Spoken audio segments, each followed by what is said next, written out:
Welcome to another video on stories of our history. Picture the coastline of the ancient kingdom of East Anglia in the late summer of the year 865 after the birth of Christ, a landscape of low, rolling hills, dense oak forests, and marshy fens that stretched inland toward the horizon, a rich and fertile land dotted with small villages, wooden churches, and the fortified halls of the Anglo-Saxon Thanes. The day was grey, the North Sea churning under a slate sky, when the lookouts on the shore first glimpsed the fleet. It was not a handful of ships, the familiar dragon-prowed snecture that had been the terror of the coasts for decades. It was a vast armada, hundreds of vessels, their square sails striped with red and white, their hulls riding low in the water under the weight of thousands of armed men.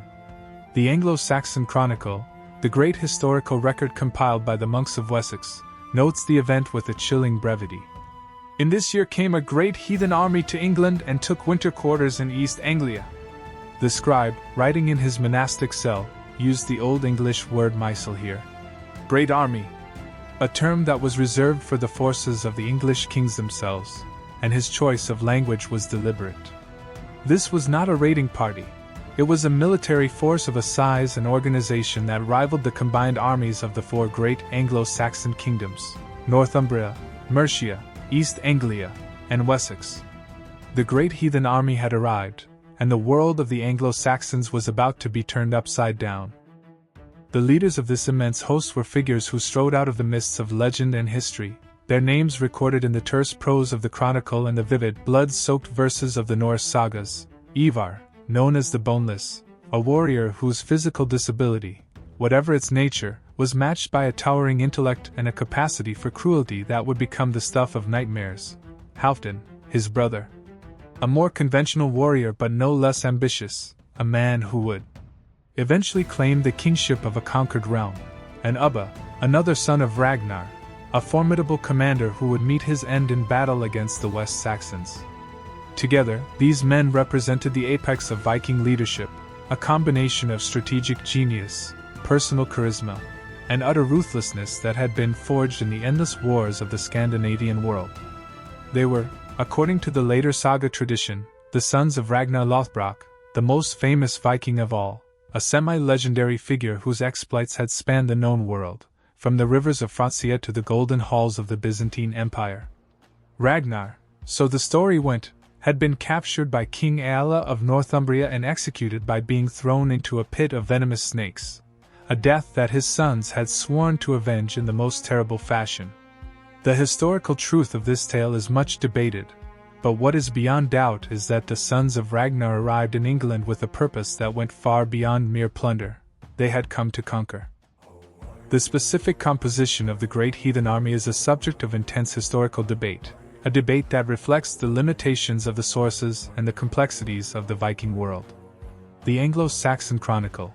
which is the primary contemporary source, describes the army as a single, unified force, but the archaeological and the historical evidence suggests that it was more likely a coalition of the separate Viking war bands, each under the command of its own chieftain, who had united under the overall leadership of Ivar and his brothers for the purpose of the invasion. The army, which was composed of the warriors from the Denmark, the Norway, the Sweden, and the other parts of the Scandinavian world, was a diverse and a polyglot force, a collection of the adventurers, the exiles, the landless sons, and the ambitious nobles who had been drawn by the promise of the land and the wealth. The size of the army has been estimated by the modern historians, based on the logistics and the number of the ships, to have been between 2,000 and 3,000 men, a force that may seem small by the modern standards but that was, in the context of the 9th century warfare, an immense and an overwhelming host, a host that no single Anglo-Saxon kingdom could hope to defeat on its own. The specific political landscape of the Anglo-Saxon England in the year 865 was a world that was ripe for the conquest, a world that was divided into the four major kingdoms, Northumbria, Mercia, East Anglia, and Wessex, and a number of the smaller sub-kingdoms and the tribal territories. A political fragmentation that was the legacy of the Anglo-Saxon settlement of the 5th and the 6th centuries, and that was the source of the endless internal conflicts and the rivalries. Northumbria, which was the northernmost of the kingdoms, was a realm of the great wealth and the cultural achievement, the land of the Lindisfarne and the Jarrow, the home of the venerable Bede. But it was also a kingdom that was torn apart by the dynastic strife, a conflict between the two rival claimants, King Osbert and King Ælla, that had plunged the region into the civil war. Mercia, which was the central kingdom, was the largest and the most powerful of the Anglo-Saxon states. But it was a kingdom that had been weakened by the long wars with the Wessex and by the internal divisions that were the curse of the Mercian politics. East Anglia, which was the first of the kingdoms to face the Vikings, was a small and a relatively weak realm, a kingdom that was unable to offer the effective resistance to the invasion. Wessex, which was the southern kingdom, was the rising power of the age, a kingdom that was under the rule of King Æthelred I and his younger brother, Alfred, the future Alfred the Great. But it was a kingdom that was about to face the greatest challenge in its history.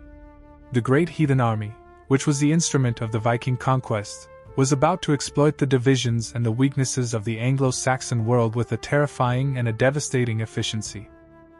The specific arrival of the Great Heathen Army in the East Anglia in the autumn of 865 was a moment of the profound shock and the fear for the Anglo-Saxons, a moment that was recorded by the Anglo-Saxon Chronicle in the terms of the dread and the foreboding. The army, which landed on the coast of the East Anglia, near the mouth of the River Deben, established its winter camp, a fortified encampment that was the first of the many such bases that the Vikings would use throughout the campaign. The East Anglians, who were the first to face the invaders, were unable to offer the effective resistance, and they quickly sued for the peace, providing the Vikings with the horses, the food, and the supplies that were the essential for the coming campaign.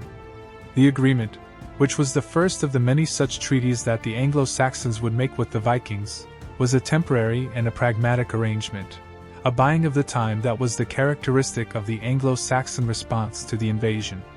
But the Great Heathen Army, which had secured its base and its supplies, was now ready to strike at the heart of the Anglo-Saxon kingdoms. The specific significance of the Great Heathen Army in the history of the Viking expansion is that it marked a fundamental shift in the nature of the Norse activity in the British Isles, a shift from the seasonal raiding to the permanent conquest. A shift that was the result of the changing political and the economic conditions in the Scandinavia and the opportunities that were presented by the divided and the weakened kingdoms of the England. The army, which was the largest and the most powerful Viking force that had ever been assembled, was the instrument of a new and a more ambitious phase of the Norse expansion, a phase that would see the establishment of the permanent Norse settlements in the England, the creation of the Danelaw, and the transformation of the Anglo-Saxon world. The Great Heathen Army, which was the army of the sons of the Ragnar, was about to write a new and a bloody chapter in the history of the British Isles. The legend of Ragnar Lothbrok, the father of the commanders of the Great Heathen Army, is one of the most potent and the most enduring of all the Viking myths, a story that blends the historical fragments and the poetic imagination into a narrative of the extraordinary power and the resonance. Ragnar, whose name means hairy breeches, in the Old Norse, a reference to the shaggy trousers that he supposedly wore into the battle against the dragon, is a figure who appears in a variety of the medieval sources, the Anglo-Saxon Chronicle, the Annals of St. Bertan, the Gesta Danorum of the Saxo Grammaticus, and the Icelandic sagas, particularly the Ragnar's Saga Lothbrok, the Saga of Ragnar Lothbrok, which was composed in the 13th century, and which is the most detailed and the most romanticized of the accounts. The historical Ragnar, as far as he can be reconstructed from the fragmentary and the contradictory evidence, was likely a Viking chieftain of the 9th century who achieved a great fame for his raids on the Francia and the England, and who may have been the father of the several of the prominent Viking leaders of the next generation. But the Ragnar of the sagas, the dragon slayer, the husband of the Aslog, the father of the Ivar the Boneless, the Bjorn Ironside, the Halfdan, and the Ubba, is a larger-than-life figure, a hero whose exploits are the stuff of the legend and the myth. The specific story of the death of the Ragnar Lothbrok, which is the central motivation for the invasion of the England by his sons, is a tale that is recorded in the Ragnar's Saga Lothbrok and in the other Norse sources, a tale that is a mixture of the historical possibility and the literary invention. According to the saga, Ragnar, who was then an old man and who was jealous of the fame of his sons, decided to launch a raid on the England with only 2 ships, a reckless and a fatal decision that was the result of his pride and his desire to prove that he was still the greatest of the Viking warriors. He was captured by King Ælla of Northumbria, who ordered him to be thrown into a pit of the vipers, a death that was the ultimate humiliation for a Viking chieftain. As the snakes bit him and the venom coursed through his veins, Ragnar is said to have uttered a prophetic and a defiant statement. "The old boar will squeal when the young pigs come to the field." His sons, when they heard of the death of their father, were consumed by a cold and a terrible rage, a rage that would be the driving force of the Great Heathen Army and the destruction of the Anglo-Saxon kingdoms. The specific historical debate over the reality of the Ragnar Lothbrok and the events of his life is a reflection of the challenges of the studying of the early Viking age, an age when the written sources are scarce and often unreliable, and when the oral traditions that were later recorded in the sagas had undergone the centuries of the elaboration and the embellishment. The modern historians, who have subjected the saga accounts to the rigorous scrutiny, have concluded that the Ragnar Lothbrok of the sagas is a composite figure, a character who was based on the several historical Viking leaders and who was the creation of the literary imagination of the 13th century Iceland. The raid on the England with the 2 ships, the capture by the Ælla, the death in the snake pit, and the revenge of the sons are all elements that are found in the earlier folk tales and the heroic legends, and that were likely attached to the Ragnar by the saga writers. But the historical core of the story, the existence of the Viking leader named the Ragnar who was the father of the prominent Vikings of the 860s, is accepted by the many of the scholars, who point to the references in the contemporary Frankish and the English sources that confirm the existence of a Viking chieftain of that name. The specific sons of the Ragnar who are associated with the Great Heathen Army, the Ivar the Boneless, the Halfdan, and the Ubba, are figures who are more solidly grounded in the historical record, and whose careers can be traced through the pages of the Anglo-Saxon Chronicle and the other contemporary sources. Ivar the Boneless, whose nickname has been the subject of the endless speculation, some have suggested that he suffered from the osteogenesis imperfecta, the brittle bone disease, while others have argued that the nickname was a reference to his impotence or his snake-like cunning, is the most famous and the most enigmatic of the brothers. Ivar, who was the strategic mastermind of the Great Army, was a figure of the immense intelligence and the cruelty, a man who was capable of the elaborate and the sadistic punishments, including the infamous blood eagle, a ritual execution that we will explore in the detail later. Halfdan Ragnarsson, who was the more conventional warrior, was the leader of the army after the death of the Ivar, and he was the man who conquered the northern England and who became the first Viking king of the York, the founder of the kingdom of the Jorvik. Ubba, who was the third of the brothers, was a formidable and a respected commander, a man who fought alongside the Ivar and the Halfdan and who was eventually killed in the battle against the West Saxons, a death that was the subject of the many of the later legends. The specific motivation of the sons of the Ragnar for the invasion of the England, beyond the revenge for the death of their father, was the same motivation that had driven the Viking expansion for the centuries: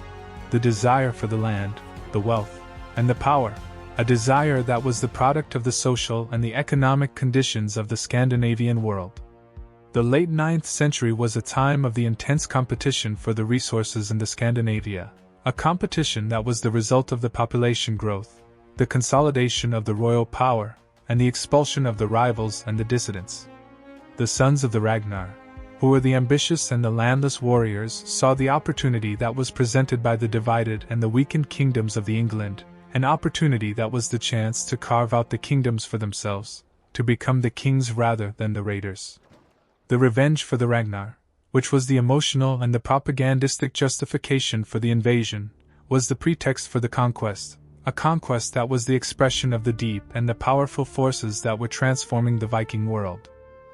The Kingdom of Northumbria, which was the first of the Anglo-Saxon realms to feel the full force of the Great Heathen Army, was a land of the ancient and the proud history, a kingdom that had once been the center of the learning and the culture in the northern Europe, the home of the Venerable Bede, the scholar and the historian whose ecclesiastical history of the English people is the foundational text of the English history, and the land of the great monasteries of the Lindisfarne, the Jarrow. and the Whitby, the communities that had produced the masterpieces of the illuminated manuscript, such as the Lindisfarne Gospels. Northumbria, which stretched from the Humber River in the south to the Firth of the Forth in the north, was a kingdom of the vast and the diverse territories, the rugged hills of the Pennines, the fertile valleys of the Yorkshire, and the wild, windswept moors of the borderlands. But Northumbria, at the time of the Viking invasion, was a kingdom in the crisis, a kingdom that was torn apart by the civil war between the two rival claimants to the throne, King Osbert and King Ælla, a conflict that had divided the nobility and the army and that had left the realm vulnerable to the external attack. The specific political situation in the Northumbria in the year 866, on the eve of the Viking invasion, was a disaster of the first order, a failure of the leadership and the unity that was the direct result of the dynastic conflicts that had plagued the kingdom for the generations. Osbert, who had been the king since the 848, had been overthrown by the Ælla, a rival claimant who had the support of a faction of the Northumbrian nobility, and the two kings were engaged in a bitter and a destructive civil war, a war that was consuming the resources and the manpower of the kingdom. The Anglo-Saxon Chronicle, which is the primary source for the events, records the situation with a laconic and a devastating simplicity. The Northumbrians were fighting among themselves. The Vikings, who were the masters of the intelligence and the reconnaissance, were well aware of the internal divisions in the Northumbria, and they chose the moment of their attack with a strategic precision that was the hallmark of the Ivar the Boneless. The kingdom, which was divided and the leaderless, was about to face the full fury of the Great Heathen Army. The specific advance of the Great Heathen Army from the East Anglia to the Northumbria in the late 866 was a rapid and a devastating movement, a march that was made possible by the horses that the East Anglians had provided, and that was the characteristic of the Viking warfare, a combination of the speed, the surprise, and the overwhelming force. The army, which was the mounted infantry rather than the cavalry in the traditional sense, used the horses for the rapid movement across the long distances, a tactic that allowed the Vikings to strike at the targets that were hundreds of the miles from their base and to appear without the warning at the gates of the enemy cities.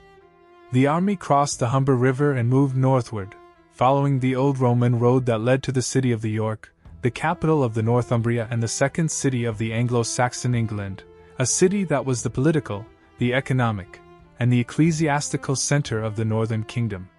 The York, which was known to the Anglo-Saxons as the Eoforwic, was a place of the immense wealth and the strategic importance, a city that was the key to the control of the Northumbria and that was the irresistible target for the Viking invaders. The specific capture of the York by the Great Heathen Army on the All Saints' Day, November 1, 866, was a brutal and a decisive event, a victory that was the first of the many that the Vikings would achieve in the course of their campaign. The city, which was defended by the combined forces of the Osbert and the Ælla, who had temporarily put aside their rivalry in the face of the common enemy, was stormed by the Vikings, who broke through the defenses and who slaughtered the defenders in the streets and the houses. The Anglo-Saxon Chronicle records the event with a grim and a matter-of-fact tone. And they took the city of York, and they killed a great number of the Northumbrians. The two kings, Osbert and Ælla, were both killed in the battle, a loss that was catastrophic for the Northumbrian kingdom, a loss that left the realm without the leadership and the hope. The capture of the York was the turning point of the Viking invasion, a moment that transformed the Great Heathen Army from a force of the raiders into a force of the occupation, a force that was now in the possession of a major city and that was ready to establish the permanent control over the conquered territory. The specific aftermath of the capture of the York was the consolidation of the Viking power in the Northumbria, a process that involved the installation of a puppet king, the Egbert, who was loyal to the Vikings, and the imposition of the tribute and the taxes on the surviving Northumbrian population.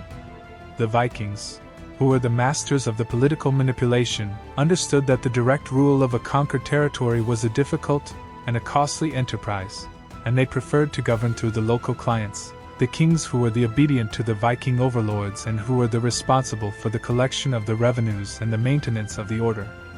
The Northumbria, which had been the first of the Anglo-Saxon kingdoms to fall to the Vikings, was now the base for the further expansion of the Great Heathen Army, a base that provided the resources, the recruits, and the strategic depth that were the essential for the continuation of the campaign. The specific fate of King Ælla, the man who was the supposed murderer of the Ragnar Lothbrok, is a subject of the intense and the gruesome speculation, a speculation that is the result of the lurid accounts of the Norse sagas and the silence of the contemporary English sources. According to the Ragnar's saga Lothbrokr and the Awith the Qtraf Ragnarssonum, the tale of the sons of Ragnar, the Ivar the Boneless, after the capture of the York, captured the Ælla and subjected him to the most horrific of the Viking punishments, the blood eagle, the blrn, a ritual execution that involved the cutting of the ribs from the spine, the spreading of the ribs to resemble the wings of an eagle, and the extraction of the lungs, which were then laid over the wounds to flutter in the breeze. The historical reality of the blood eagle is a matter of the intense debate among the scholars, who have questioned whether the ritual was a genuine practice of the Viking Age or a literary invention of the later saga writers. The contemporary English sources, which are the Anglo-Saxon Chronicle and the other annals, simply record that the Ælla was killed in the battle, without any mention of the ritual execution. But the legend of the blood eagle, which is the powerful and the horrifying image, has become the inseparable part of the story of the Great Heathen Army, a symbol of the cruelty and the revenge that were the driving forces of the Viking invasion. The specific military tactics and the strategies of the Great Heathen Army, which were the key to their remarkable success against the Anglo-Saxon kingdoms, were a sophisticated and adaptable system that was the product of the centuries of the Viking warfare and the specific conditions of the English campaign.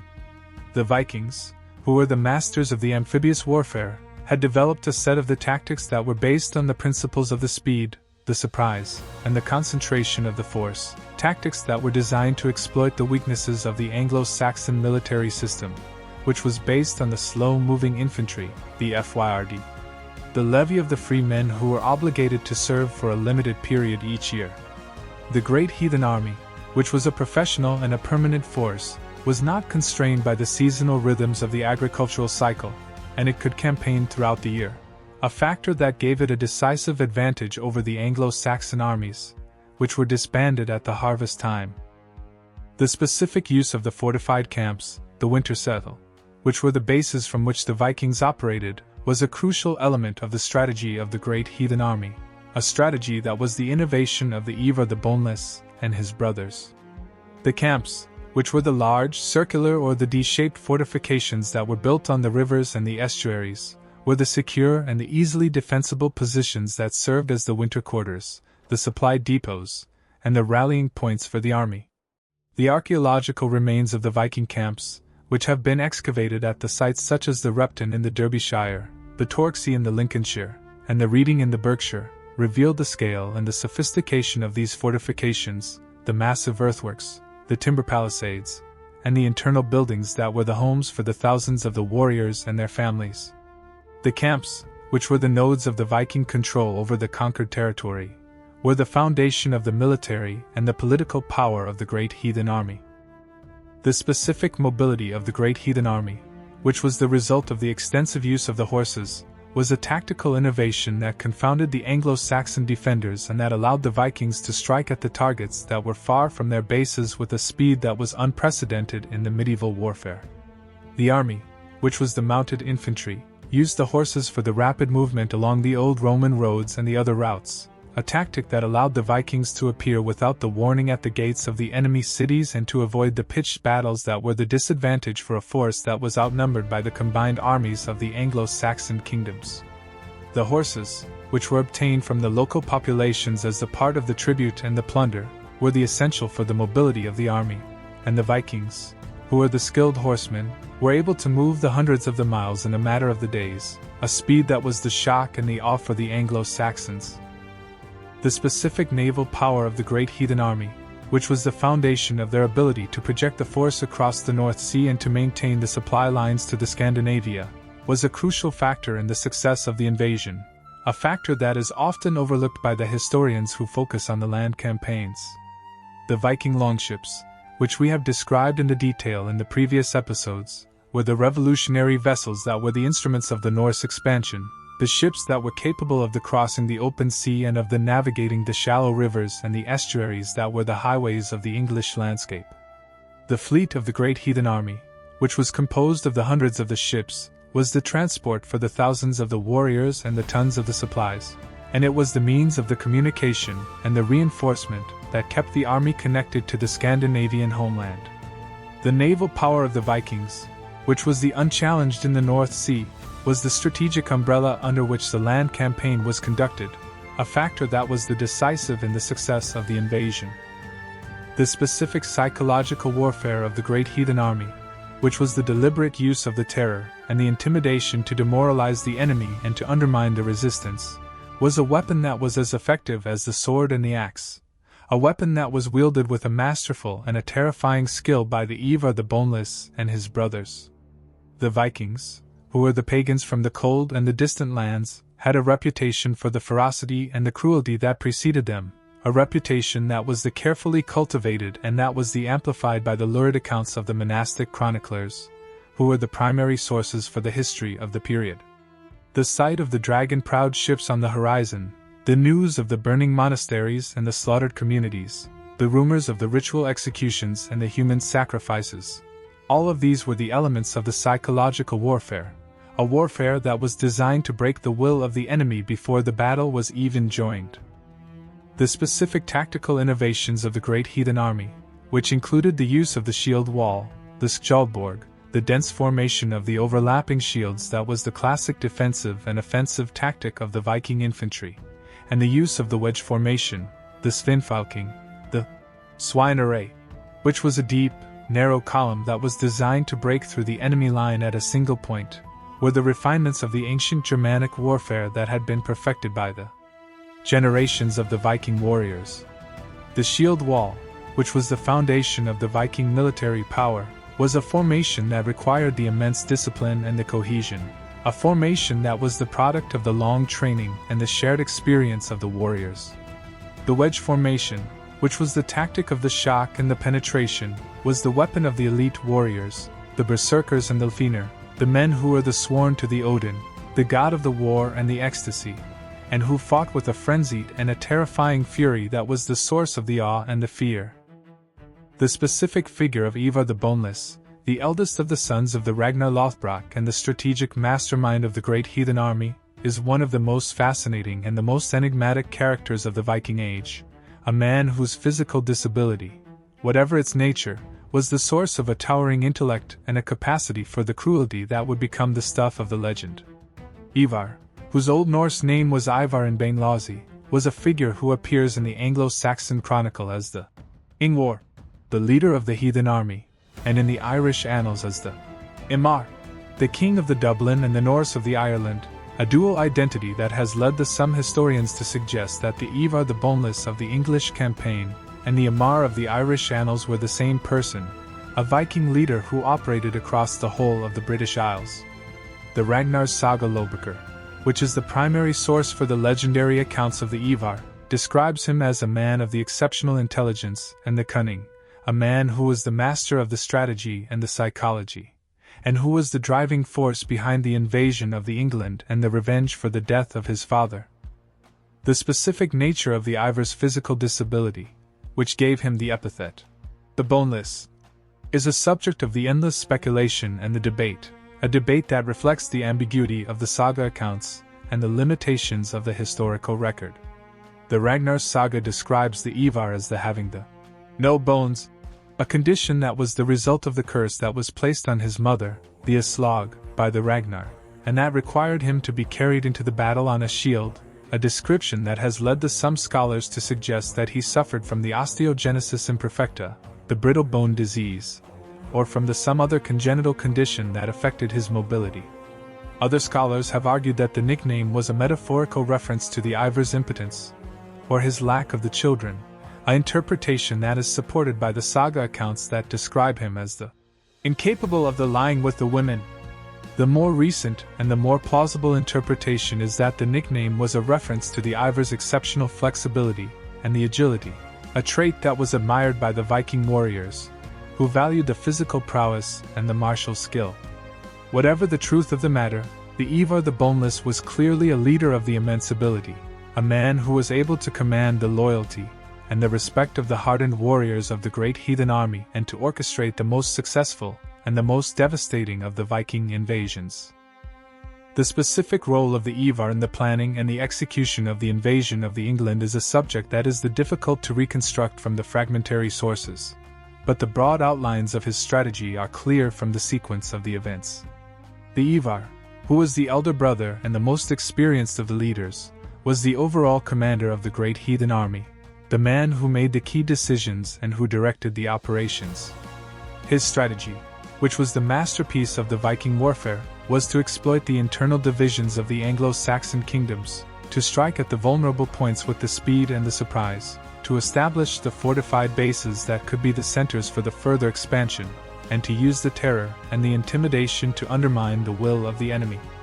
The Ivar, who was the master of the psychological warfare, understood that the fear was a weapon that was as effective as the sword, and he used it with a cold and a calculating precision that was the hallmark of his character. The specific campaign of the Ivar against the Kingdom of the East Anglia in the 869, which was the follow-up to the conquest of the Northumbria, was a brutal and a decisive operation that resulted in the death of the King Edmund and the destruction of the East Anglian kingdom.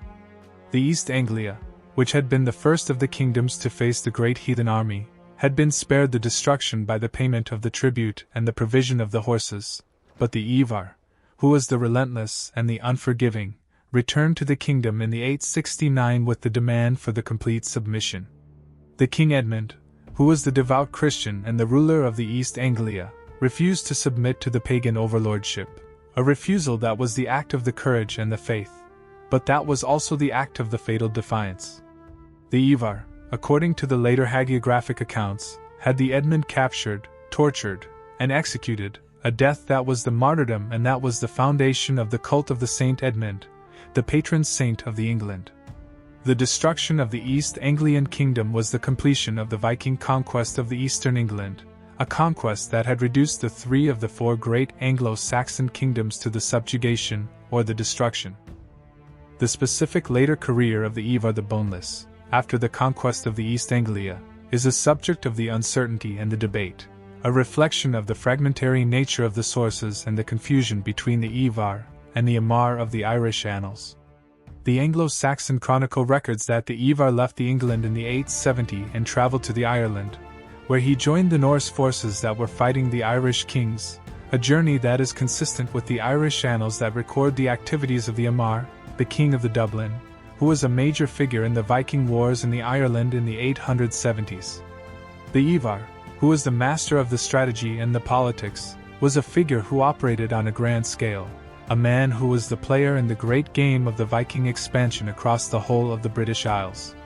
He died, according to the Irish annals, in the 873, a death that was the end of a remarkable and a terrible career, a career that had transformed the history of the England and the Ireland. The specific legacy of the Ivar the Boneless is the enduring image of the cunning and the cruel Viking leader, the master of the strategy and the psychology, the man who was the driving force behind the Great Heathen Army and the conquest of the England.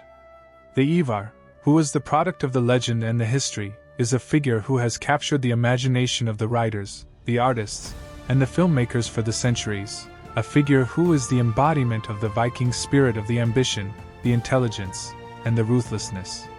The Ivar the Boneless, the son of the Ragnar Lothbrok, is the true and the lasting symbol of the Great Heathen Army, a symbol that is the reminder of the power and the terror of the Viking Age. The specific campaign of the Great Heathen Army against the Kingdom of Mercia, the largest and the most powerful of the Anglo-Saxon states, was a complex and a protracted affair that tested the limits of the Viking military power and that demonstrated the resilience and the determination of the Mercian kingdom. Mercia, which stretched from the Thames River in the south to the Humber River in the north, was a realm of the vast and the diverse territories, the rich agricultural lands of the Midlands, the dense forests of the Arden and the Sherwood, and the rugged hills of the Peak District and the Welsh Marches. The Mercian kingdom, which had been the dominant power in the southern England for the much of the 8th century, under the rule of the great kings such as the Offa and the Cenwulf, had declined in the 9th century, a decline that was the result of the internal dynastic conflicts and the growing power of the Wessex. But it was still a formidable and a wealthy kingdom, a prize that was worthy of the Viking ambition. The specific Mercian campaign of the Great Heathen Army, which began in the 867, after the conquest of the Northumbria, was a series of the raids, the sieges, and the negotiations that were the characteristic of the Viking warfare, a campaign that was designed to weaken and to subdue the Mercian kingdom without the need for a decisive and a costly pitched battle. The Vikings, who were the masters of the hit-and-run tactics, struck at the Mercian towns and the monasteries, the rich and the undefended targets that were the source of the plunder and the terror. The army, which was the mounted and the mobile, moved rapidly across the Mercian countryside, avoiding the main Mercian army, which was the slow and the cumbersome, and striking at the vulnerable points. The Mercians, who were led by their king, the Burgred, were unable to bring the Vikings to a decisive battle, and they were forced to adopt a defensive strategy, a strategy that was ineffective against the mobile and the relentless enemy. The specific siege of the Nottingham in the 868, which was a major engagement of the Mercian campaign, was a demonstration of the Vikings' skill in the siege warfare and the ability to sustain the long operations in the hostile territory. The Great Heathen Army, which had established a fortified camp at the Nottingham, a strategic location on the River Trent, was besieged by the combined forces of the Mercians and the West Saxons, who had been called to the aid by the Burgred under the terms of the alliance between the two kingdoms. The siege, which lasted for several months, was a stalemate, as the Vikings, who were secure behind their fortifications, refused to come out and fight, and the Anglo-Saxons, who were unable to storm the camp, were forced to negotiate.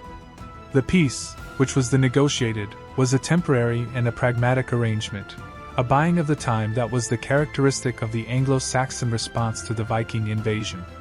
The Vikings, who had been besieged, were allowed to withdraw, a withdrawal that was the prelude to the further and the more devastating attacks.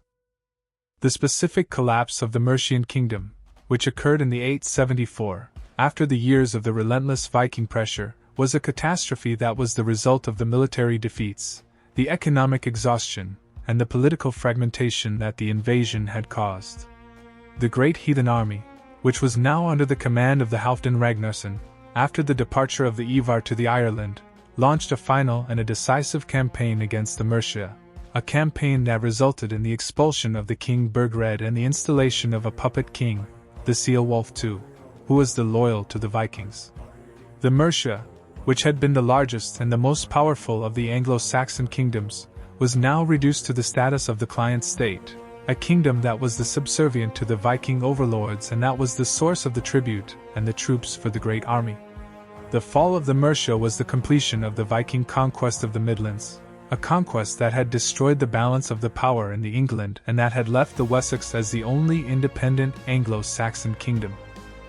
The specific role of the Burgred, the last independent king of the Mercia, in the resistance to the Vikings, is a subject of the historical assessment, an assessment that is often critical of his leadership and his decisions. Burgred, who had been the king since the 852, was a ruler of the limited ability and the vision, a man who was unable to rally his people or to forge the effective alliances against the common enemy. His decision to call on the West Saxons for the aid, which was the natural and the necessary step, was also the acknowledgement of his own weakness, a weakness that was exploited by the Vikings and the West Saxons alike. Burgred, who was eventually forced to flee the Mercia and to seek the refuge in the Rome, was the last of the independent Mercian kings, a man who was the witness to the destruction of his kingdom and the triumph of the pagan invaders.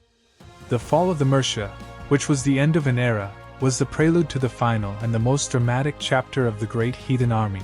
the war against the Wessex. The specific kingdom of Wessex, which was the last of the Anglo-Saxon realms to stand against the Great Heathen Army, was a land of the ancient and the proud history, a kingdom that had been founded by the legendary Cerdic and his son Cynric in the 6th century, and that had grown over the centuries into the most powerful and the most cohesive of the Anglo-Saxon states. Wessex, which was the West Saxon kingdom, stretched from the Thames Valley in the north to the English Channel in the south, and from the borders of the Cornwall in the west to the Weald of the Kent in the east, a realm of the rich agricultural lands, the ancient forests, and the fortified towns that were the legacy of the Roman occupation and the Saxon settlement. The West Saxons, who were the descendants of the Germanic tribes that had invaded the Britain in the 5th and the 6th centuries, were a people of the fierce independence and the martial prowess, a people who had resisted the Viking raids with a determination and a courage that was the envy of the other English kingdoms.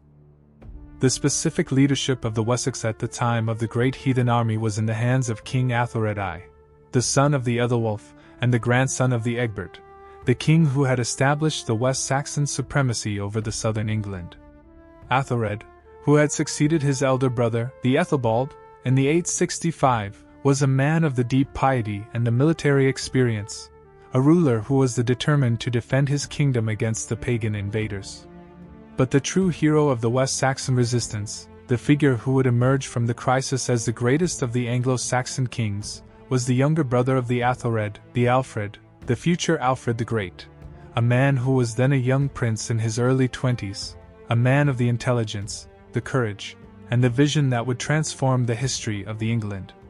The partnership between the Æthelred and the Alfred, which was the foundation of the West Saxon defense, was a combination of the experience and the energy, the piety and the pragmatism, that was the essential for the survival of the kingdom. The specific first major engagement between the Great Heathen Army and the West Saxons was the Battle of the Reading, which was fought in the January of the 871, a battle that was the first of the many that would be fought in the course of the year that the Anglo-Saxon Chronicle records as the Year of the Battles. The Vikings, who had established a fortified camp at the Reading, a strategic location on the Thames River, were attacked by the West Saxon army, which was led by the Æthelred and the Alfred, an attack that was repulsed with the heavy losses on both sides. The battle, which was the indecisive, was the prelude to the series of the engagements that would be fought across the Wessex in the course of the following months, a series of the battles that would test the limits of the West Saxon endurance, and that would determine the fate of the kingdom. The specific Battle of the Ashdown, which was fought on the January 8, 871, only 4 days after the Battle of the Reading, was a decisive and a famous victory for the West Saxons, a victory that was the result of the courage and the tactical skill of the Æthelred and the Alfred. The Vikings, who were led by the Halfdan and the other chieftains, had divided their army into 2 divisions, a tactic that was the common in the Viking warfare, and they were advancing on the West Saxon positions on the Berkshire Downs, a ridge of the chalk hills that overlooked the surrounding countryside. The West Saxons, who were also divided into the 2 divisions, one under the Æthelred and the other under the Alfred, attacked the Viking divisions with a ferocity and a determination that was the surprise to the enemy. The Alfred, who was eager to engage the enemy, led his division in a charge up the hill, a charge that was the brilliant and the daring, and that caught the Vikings off guard. The battle, which was the long and the bloody, ended with the West Saxon victory, a victory that was the first major defeat of the Great Heathen Army on the English soil. The specific aftermath of the Battle of the Ashdown, which was the boost to the West Saxon morale and the blow to the Viking confidence, was a turning point in the war, a moment that demonstrated that the Vikings were not the invincible and that the West Saxons were capable of defeating them in the open field. But the victory, which was the glorious, was not the decisive, and the Great Heathen Army, which was the resilient and the determined, was far from the defeated. The battles of the 871, which included the Basing, the Marathon, and the Wilton, were a series of the bloody and the indecisive engagements, a war of the attrition that was exhausting both sides and that was claiming the lives of the many of the leaders, including the King Æthelred, who died of the wounds that he had received at the Battle of the Marathon. A death that was the devastating blow to the West Saxon cause. The death of the Æthelred, which left the Alfred as the king, was the moment of the greatest crisis for the Wessex, a moment that was the prelude to the darkest and the most desperate days of the Viking War. The specific leadership of Alfred the Great, who succeeded his brother Æthelred to the throne of the Wessex in the April of the 871, at the age of about 22, was the turning point of the Viking War and the salvation of the Anglo-Saxon England. Alfred, who was the youngest of the 5 sons of the King Ethelwulf, had not been expected to become the king, a fact that had allowed him to receive a different and a more intellectual education, an education that was the foundation of his later achievements as the scholar and the reformer. Alfred, who was the man of the profound faith, the keen intelligence, and the practical wisdom, was the embodiment of the ideal of the Christian king, a ruler who was the warrior, the lawgiver, the builder, and the patron of the learning. His reign, which was the longest and the most consequential of the Anglo-Saxon period, would transform the Wessex from a beleaguered and a desperate kingdom into the foundation of a unified English nation. The specific situation that Alfred faced upon his accession to the throne was the dire and the desperate, a situation that would have broken a lesser man. The Great Heathen Army, which had been reinforced by the new arrivals from the Scandinavia, was ravaging the Wessex, burning the towns, sacking the monasteries, and slaughtering the people. The West Saxon army, which had been the exhausted and the depleted by the battles of the 871, was the unable to offer the effective resistance, and the Alfred was forced to sue for the peace, a peace that was bought with the payment of a large tribute, a gaffle, that was the heavy and the humiliating burden on the kingdom. The Vikings, who were satisfied with the payment and who were eager to consolidate their gains in the Northumbria and the Mercia, withdrew from the Wessex for a time, a respite that the Alfred used to rebuild his forces and to prepare for the next and the inevitable assault. The specific resumption of the Viking attacks on the Wessex in the 876, after the years of the relative peace, was a new and a more dangerous phase of the war, a phase that was led by the new Viking leader, the Guthrum, a chieftain of the immense ambition and the military skill, who was determined to conquer the Wessex and to complete the destruction of the Anglo-Saxon kingdoms. Guthrum, who was the leader of the Great Summer Army, a force that had arrived from the Scandinavia to join the Great Heathen Army, was a formidable and a relentless enemy, a man who was the equal of the Alfred in the strategy and the determination. The Guthrum, who had established his base at the Cambridge, launched a series of devastating attacks on the Wessex, a campaign that was the culmination of the Viking War against the last of the Anglo-Saxon kingdoms. The specific darkest hour of the Alfred and the Wessex, the winter of the 877-878, was the moment of the greatest peril, a moment that was the test of the character and the faith of the young king. Guthrum, who had launched a surprise attack on the Wessex in the midwinter, a time when the traditional armies were disbanded and the kingdom was defenseless, had seized the royal estate at the Chippenham, a strategic location in the heart of the Wessex, and was ravaging the surrounding countryside.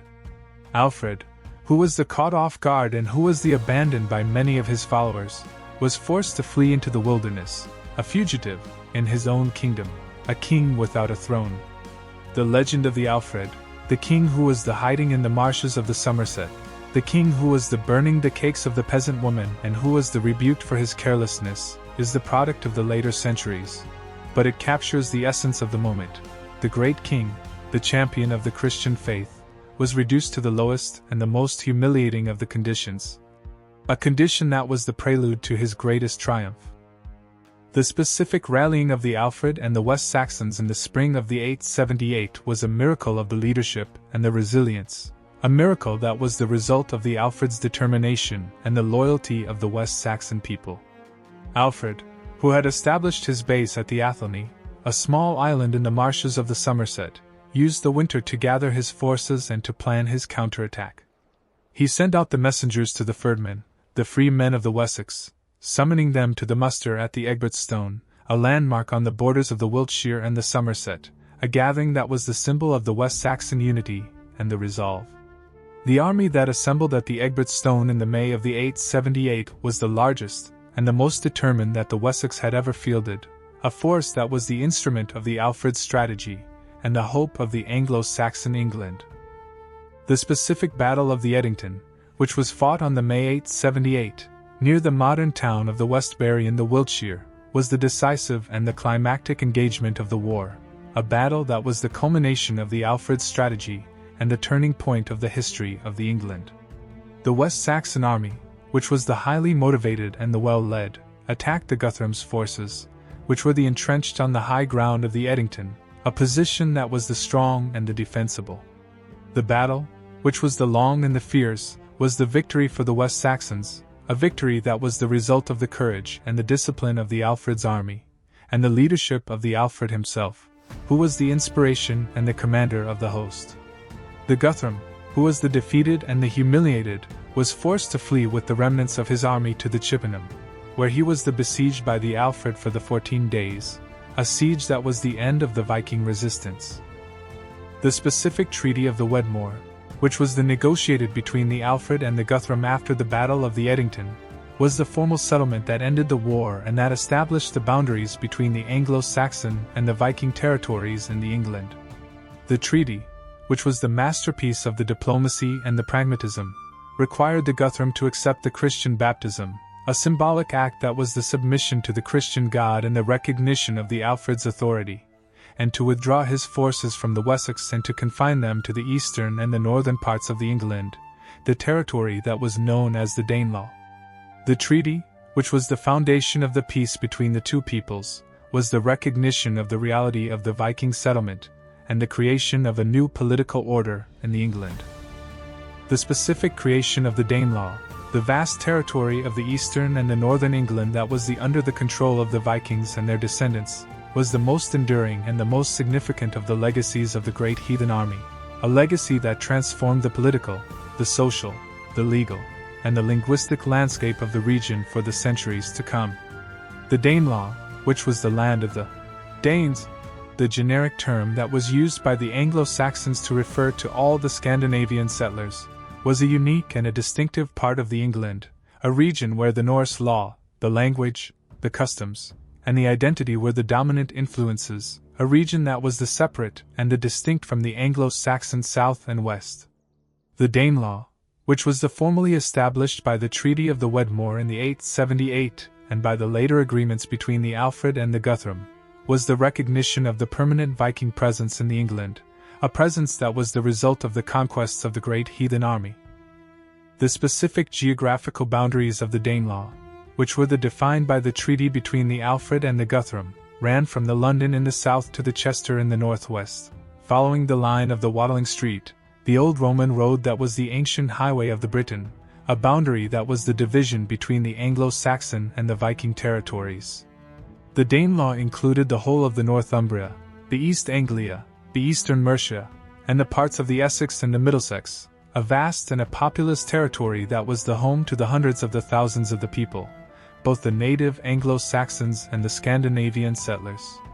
The Danelaw, which was not a unified or a centralized state, was a patchwork of the separate Viking lordships and the earldoms, each under the control of a local chieftain or a jarl, who was the law unto himself, a political fragmentation that was the characteristic of the Viking world. The specific legal and the administrative system of the Danelaw, which was based on the Norse legal traditions and the customs, was a radical departure from the Anglo-Saxon system that was the norm in the rest of England, a departure that was the lasting legacy of the Viking settlement. The Danelaw had its own law, the Danelaw, a body of the legal customs that were distinct from the West Saxon Nalagu, the law of the West Saxons, and the Mercenlage, the law of the Mercians, a legal pluralism that was the characteristic of the early medieval England. The Danelaw law, which was based on the principles of the personal freedom, the communal responsibility, and the compensation for the injuries, was a system that was different from the Anglo-Saxon law, which was based on the royal authority and the punishment. The wapentake, the local assembly of the free men that was the equivalent of the Anglo-Saxon hundred, was the institution of the local governance in the Danelaw, a forum where the disputes were resolved, the laws were proclaimed, and the important decisions were made, an institution that was the direct descendant of the Norse Thing. The specific linguistic legacy of the Danelaw, which is the most visible and the most enduring of the Viking contributions to the English language, is a subject that is familiar to every student of the English philology, a legacy that is the source of the hundreds of the common words that are used by the English speakers every day. The Old Norse language, which was spoken by the Viking settlers, was closely related to the Old English, the language of the Anglo-Saxons, a relationship that was the result of the common Germanic origin of the two tongues. The contact between the Old Norse and the Old English, which was the intense and the prolonged in the Danelaw, resulted in the massive borrowing of the Norse words into the English vocabulary, a borrowing that was facilitated by the similarity of the two languages and the close contact between the two peoples.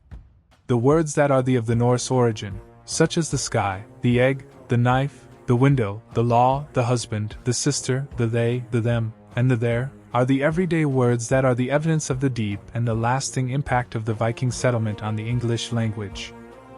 The specific social and the cultural integration of the Viking settlers into the English society, which was a gradual and a complex process that spanned the several centuries, was the ultimate legacy of the Great Heathen Army, a legacy that was the creation of a new and a hybrid population, the Anglo-Danes, a people who were the product of the intermarriage, the conversion, and the assimilation of the two cultures. The conversion of the Vikings to the Christianity, which was the gradual and the often superficial, was the crucial factor in the integration, a factor that was promoted by the Christian wives, the missionary activity of the church, and the political calculations of the Viking leaders, who saw the conversion as the means of gaining the acceptance and the legitimacy. The integration of the Danelaw into the English kingdom, which was accomplished by the successors of the Alfred in the 10th century, was the political and the military process that was the culmination of the centuries of the interaction and the fusion. The legacy of the Great Heathen Army, which was the destruction and the conquest, was the creation of a new and a lasting society, a society that was the foundation of the modern English nation. The specific archaeological evidence for the Great Heathen Army, which has been the focus of the intense investigation in the recent decades, has provided a wealth of the new and the fascinating information about the size, the composition, the material culture, and the activities of the Viking force that invaded the England in the 860s. The excavations at the site of the Repton in the Derbyshire, which was the location of the winter camp of the Great Army in the 873–874, and which was the burial place of the Ivar the Boneless, according to some of the interpretations, have been the most significant and the most revealing of the archaeological projects. A project that has transformed the understanding of the Viking presence in the England. The discoveries at the Repton, which include the mass grave of the Viking warriors, the fortified enclosure, and the rich collection of the artifacts, are the tangible and the dramatic evidence of the scale and the impact of the Great Heathen Army.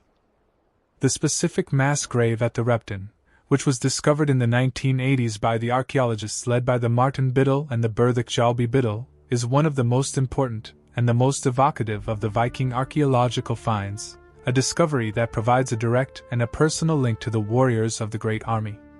The grave, which was located in the vicarage garden, adjacent to the Anglo-Saxon Church of the St. Wiston, contained the disarticulated remains of at least 264 individuals, the vast majority of whom were the men of the fighting age, a demographic that is consistent with the composition of a Viking army. The bones, which were carefully arranged and stacked, were the evidence of a secondary burial, a practice that was common in the Viking world, where the dead were initially interred and later reburied in a communal grave. The analysis of the bones, which was conducted by the osteologists, revealed the evidence of the violent injuries, the sword cuts, the axe wounds, and the other traumas that were the signature of the warrior life and the violent death. The specific artifacts that were recovered from the Repton mass grave, which include the weapons, the jewelry, the tools, and the personal items, are a vivid and an intimate glimpse into the lives and the culture of the Viking warriors. The weapons, which include the swords, the axes, the spears, and the arrows, are the evidence of the military nature of the group, a collection of the arms that is the representative of the range of the Viking weaponry. The jewelry, which includes the silver brooches, the arm rings, the pendants, and the beads, is the evidence of the wealth and the status of the individuals, a wealth that was accumulated through the plunder and the trade. The tools, which include the knives, the whetstones, the striker lights, and the gaming pieces, are the evidence of the daily life of the warriors, a life that was filled with the mundane activities of the cooking, the repairing, and the entertainment. The artifacts, which are now housed in the museums, are the tangible and the personal connection to the men of the Great Heathen Army, a connection that is the bridge across the centuries. The specific fortified enclosure at the Repton, which was the winter camp of the Great Army, is a remarkable example of the Viking military engineering, a large, D-shaped fortification that was built on the banks of the River Trent, using the river as a natural defense on one side and a massive earthwork and a timber palisade on the other. The enclosure, which was large enough to accommodate the several thousand men and their horses, was the base for the Viking operations in the Midlands, a place where the army could rest, resupply, and plan the next campaign. The excavation of the enclosure, which was conducted by the Biddles, revealed the remains of the buildings, the workshops, and the other structures that were necessary for the functioning of a large military force, a complex that was the home for the Vikings during the long winter months.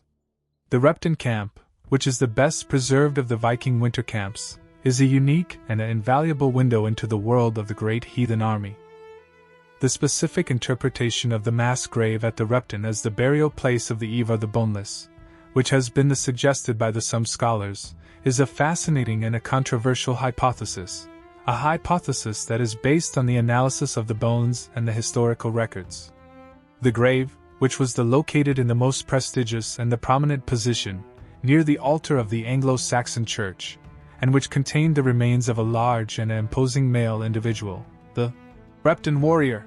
who was buried with the rich grave goods, including a sword, a knife, and a Thor's hammer pendant, has been identified as the possible resting place of the Ivar, who was reported to have died in the 873 and to have been buried in England. The hypothesis, which is the attractive and the plausible, is not universally accepted, and the debate over the identity of the Repton warrior is ongoing. But the mass grave, regardless of the identity of the individuals, is the powerful and the moving testament to the Viking presence in England and the human cost of the Great Heathen Army. The specific role of the Viking women in the Great Heathen Army and the subsequent settlement of the Danelaw is a subject that has been the focus of the increasing attention by the historians and the archaeologists in the recent years. A subject that has challenged the traditional image of the Viking invasions as the exclusively male affairs and that has revealed the crucial and the multifaceted role that the women played in the conquest and the colonization. The historical and the archaeological evidence, which includes the written sources, the grave goods, and the genetic studies, indicates that the women were part of the Great Army from the very beginning, traveling with the warriors, managing the camps, caring for the wounded, and participating in the economic and the social life of the Viking community. The women, who were the wives, the daughters, the servants, and the slaves of the warriors, were the essential for the functioning of the army, a fact that is often overlooked by the historians who focus on the battles and the leaders. The specific written sources that mention the Viking women in the context of the Great Army are the few and the fragmentary, but they provide the crucial glimpses into their presence and their roles. The Anglo-Saxon Chronicle, which is the primary source for the history of the period, makes the occasional reference to the women and the children who were part of the Viking forces, a reference that is often in the context of the defeat or the massacre. The Annals of St. Bertin, the Frankish Chronicle, describes the Viking women as the wives and the children, who accompanied the warriors on the campaigns and who were responsible for the domestic and the logistical tasks. The Norse Sagas, which are the later and the more literary sources, provide the more detailed and the more vivid portraits of the Viking women, the strong and the independent figures such as the Lagertha, the Shield Maiden, and the Aslog, the Queen, who were the active participants in the events and the politics of the Viking world. The specific archaeological evidence for the Viking women in the Danelaw is extensive and growing, a body of the evidence that includes the female graves, the jewelry, the tools, and the other artifacts that are the indicators of the gender and the role. The excavations of the Viking cemeteries in England, such as the Repton, the Ingleby, and the Cumwitan, have revealed the significant number of the female burials, the women who were buried with the grave goods that are typical of the Norse culture, the oval brooches, the bead necklaces, the spindle whorls, the weaving battens, and the other items that are associated with the female dress and the domestic activities. The female graves, which are often the rich and the well-furnished, are the evidence of the status and the importance of the women in the Viking society, a status that was derived from their roles as the wives, the mothers, the managers of the households, and the transmitters of the culture.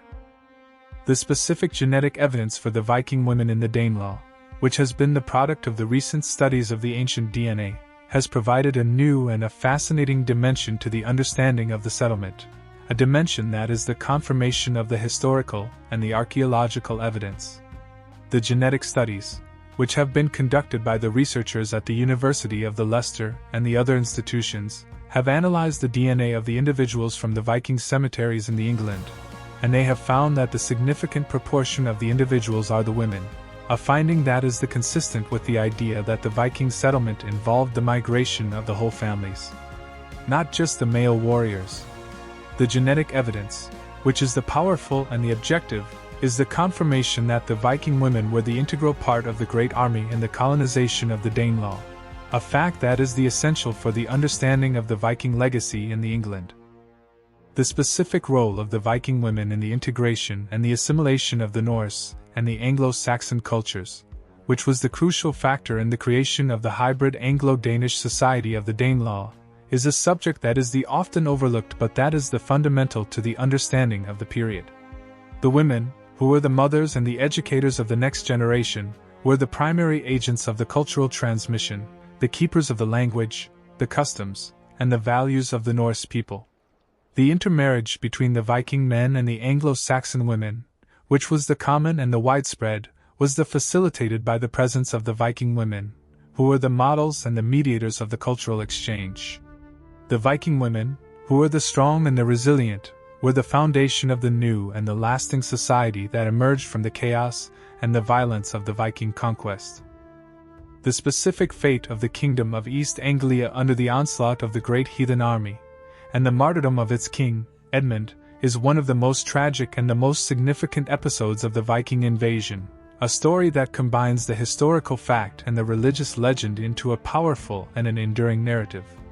The East Anglia, which we have already mentioned, was the first of the Anglo-Saxon kingdoms to be visited by the Great Army in the 865, and it was the first to be thoroughly conquered and destroyed by the Ivar the Boneless in the 869.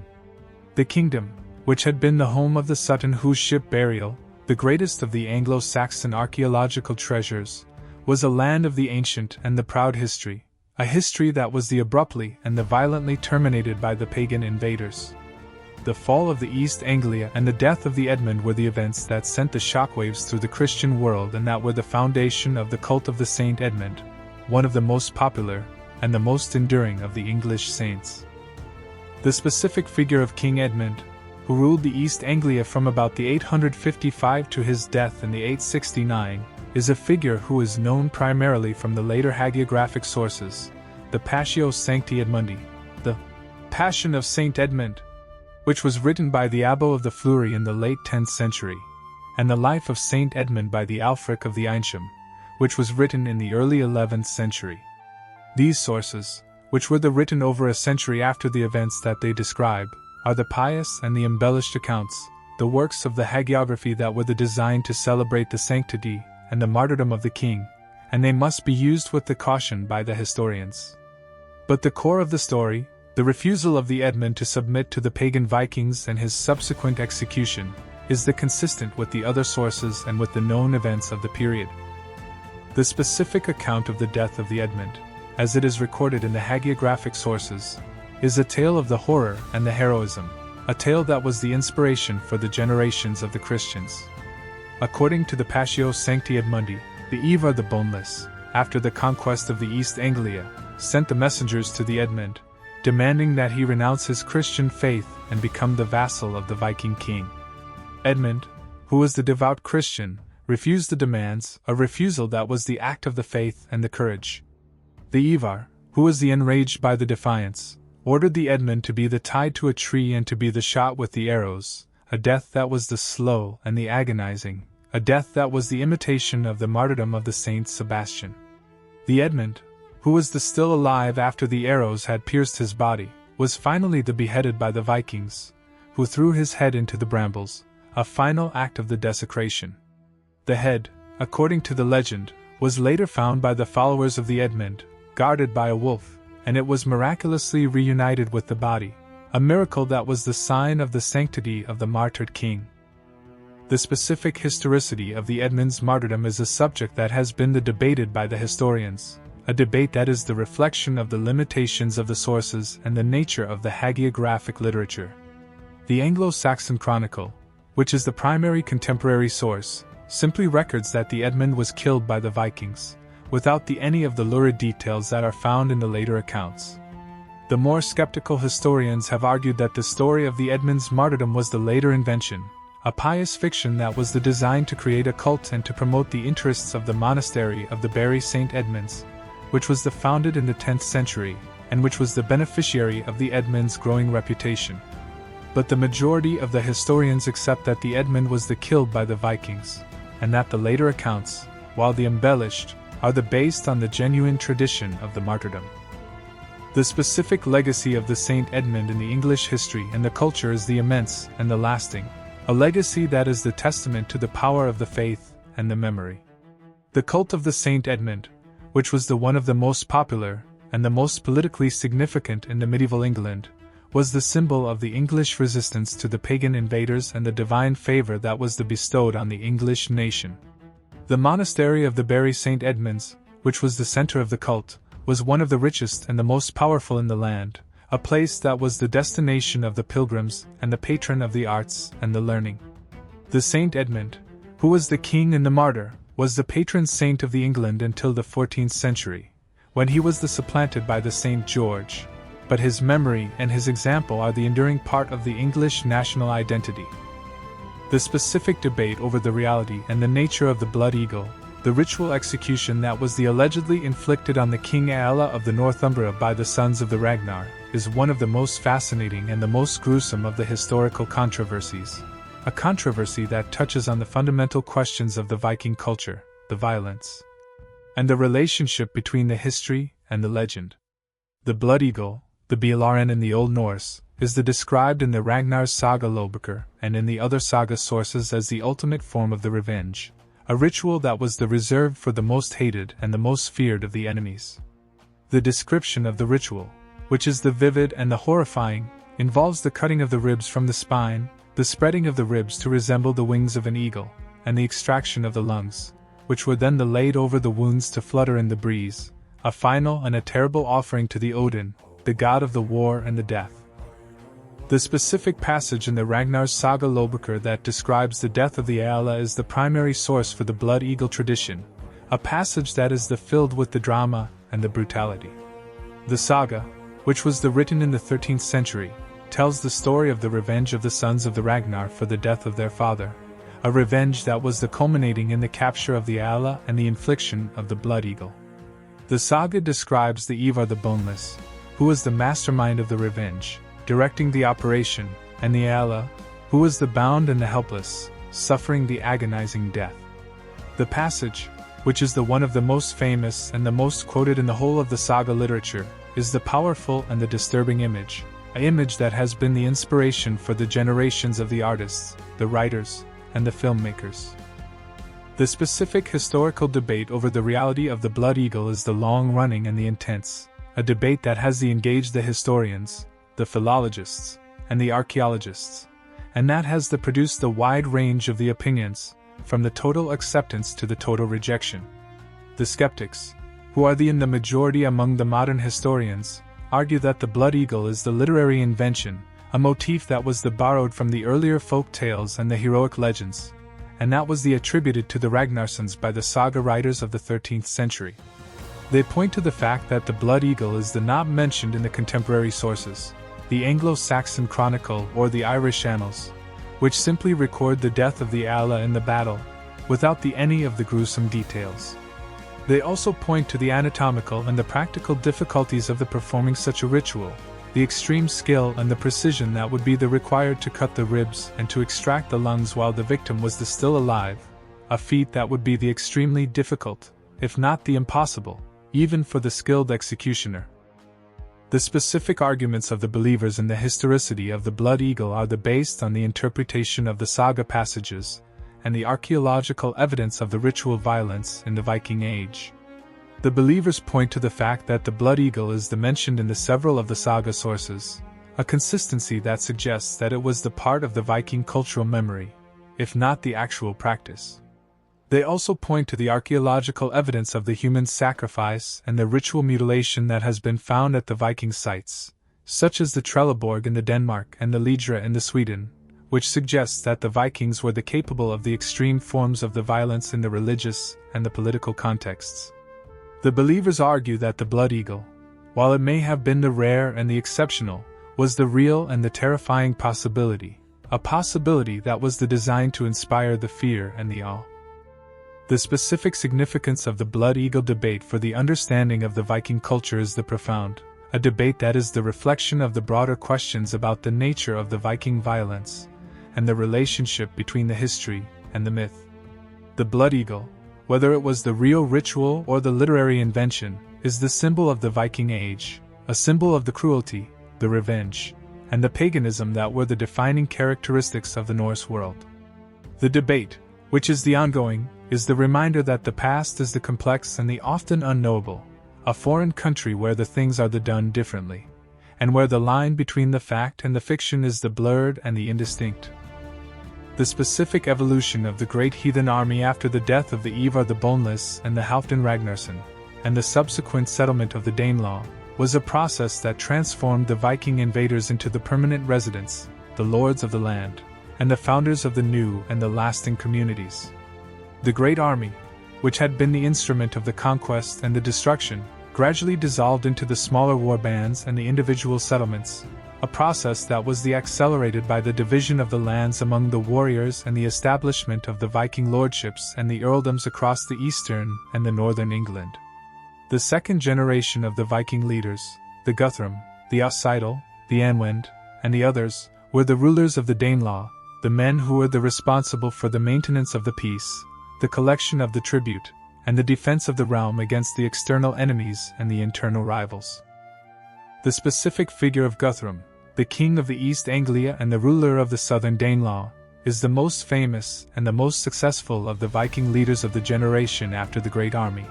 A man who had been the enemy of the Alfred and who became the Christian king and the ally of the Wessex. Guthrum, who was baptized at the Wedmore in the 878, with the Alfred as his godfather, was the ruler of a vast and a prosperous kingdom, a kingdom that was the model of the Viking integration into the Christian and the Anglo-Saxon world.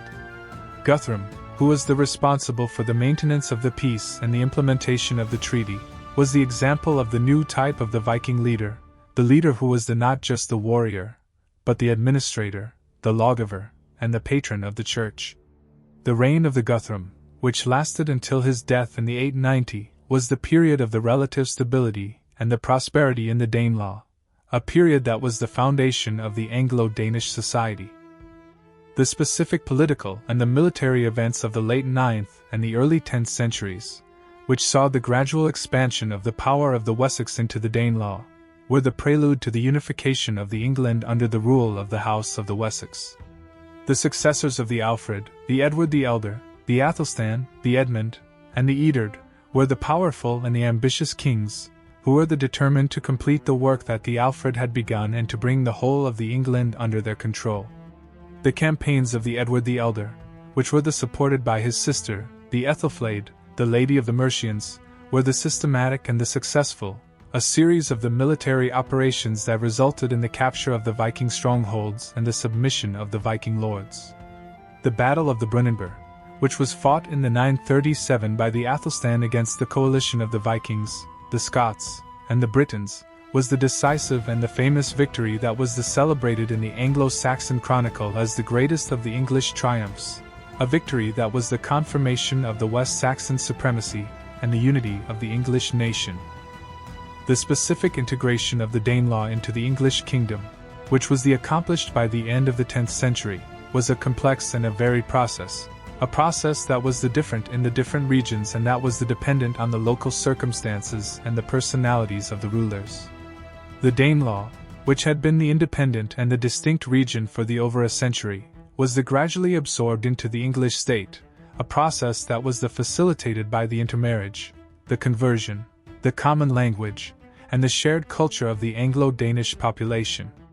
The legal and the administrative institutions of the Danelaw, which were based on the Norse traditions, were largely preserved and incorporated into the English system, a recognition of the distinctiveness and the value of the Viking legacy. The integration of the Danelaw, which was the final chapter of the Great Heathen Army, was the completion of the work that had been begun by the Ivar the Boneless and his brothers, a work that had transformed the England forever. The specific legacy of the Great Heathen Army in the history of the England is the creation of a new and a unified kingdom, a kingdom that was the product of the fusion of the Anglo-Saxon and the Viking cultures, a fusion that was the result of the centuries of the conflict and the cooperation. The Vikings, who had come as the destroyers, became the builders, the settlers who contributed the language, the law, the genes, and the culture to the English nation. The Great Heathen Army, which was the instrument of the conquest, was the catalyst for the unification, a force that was paradoxically the cause of the destruction and the creation. The legacy of the Great Heathen Army, which is the legacy of the Danelaw, the English language, and the English people, is the true and the lasting treasure of the Viking Age. The story of the Great Heathen Army and the sons of the Ragnar is, in the final analysis, the story of the transformation, a story of how a wave of the violence and the destruction was the prelude to a profound and a lasting cultural fusion, a fusion that created a new and a vibrant society that is the foundation of the modern English nation. The Vikings, who came as the raiders and the destroyers, became the settlers and the builders, the men who cleared the land, built the farms, established the trade routes, and founded the legal and the political institutions that would shape the region for the centuries. The Anglo-Saxons, who were the victims of the initial onslaught, were not entirely destroyed or expelled, but were gradually absorbed into the new Anglo-Danish society, a process that was the result of the intermarriage, the conversion, and the mutual accommodation.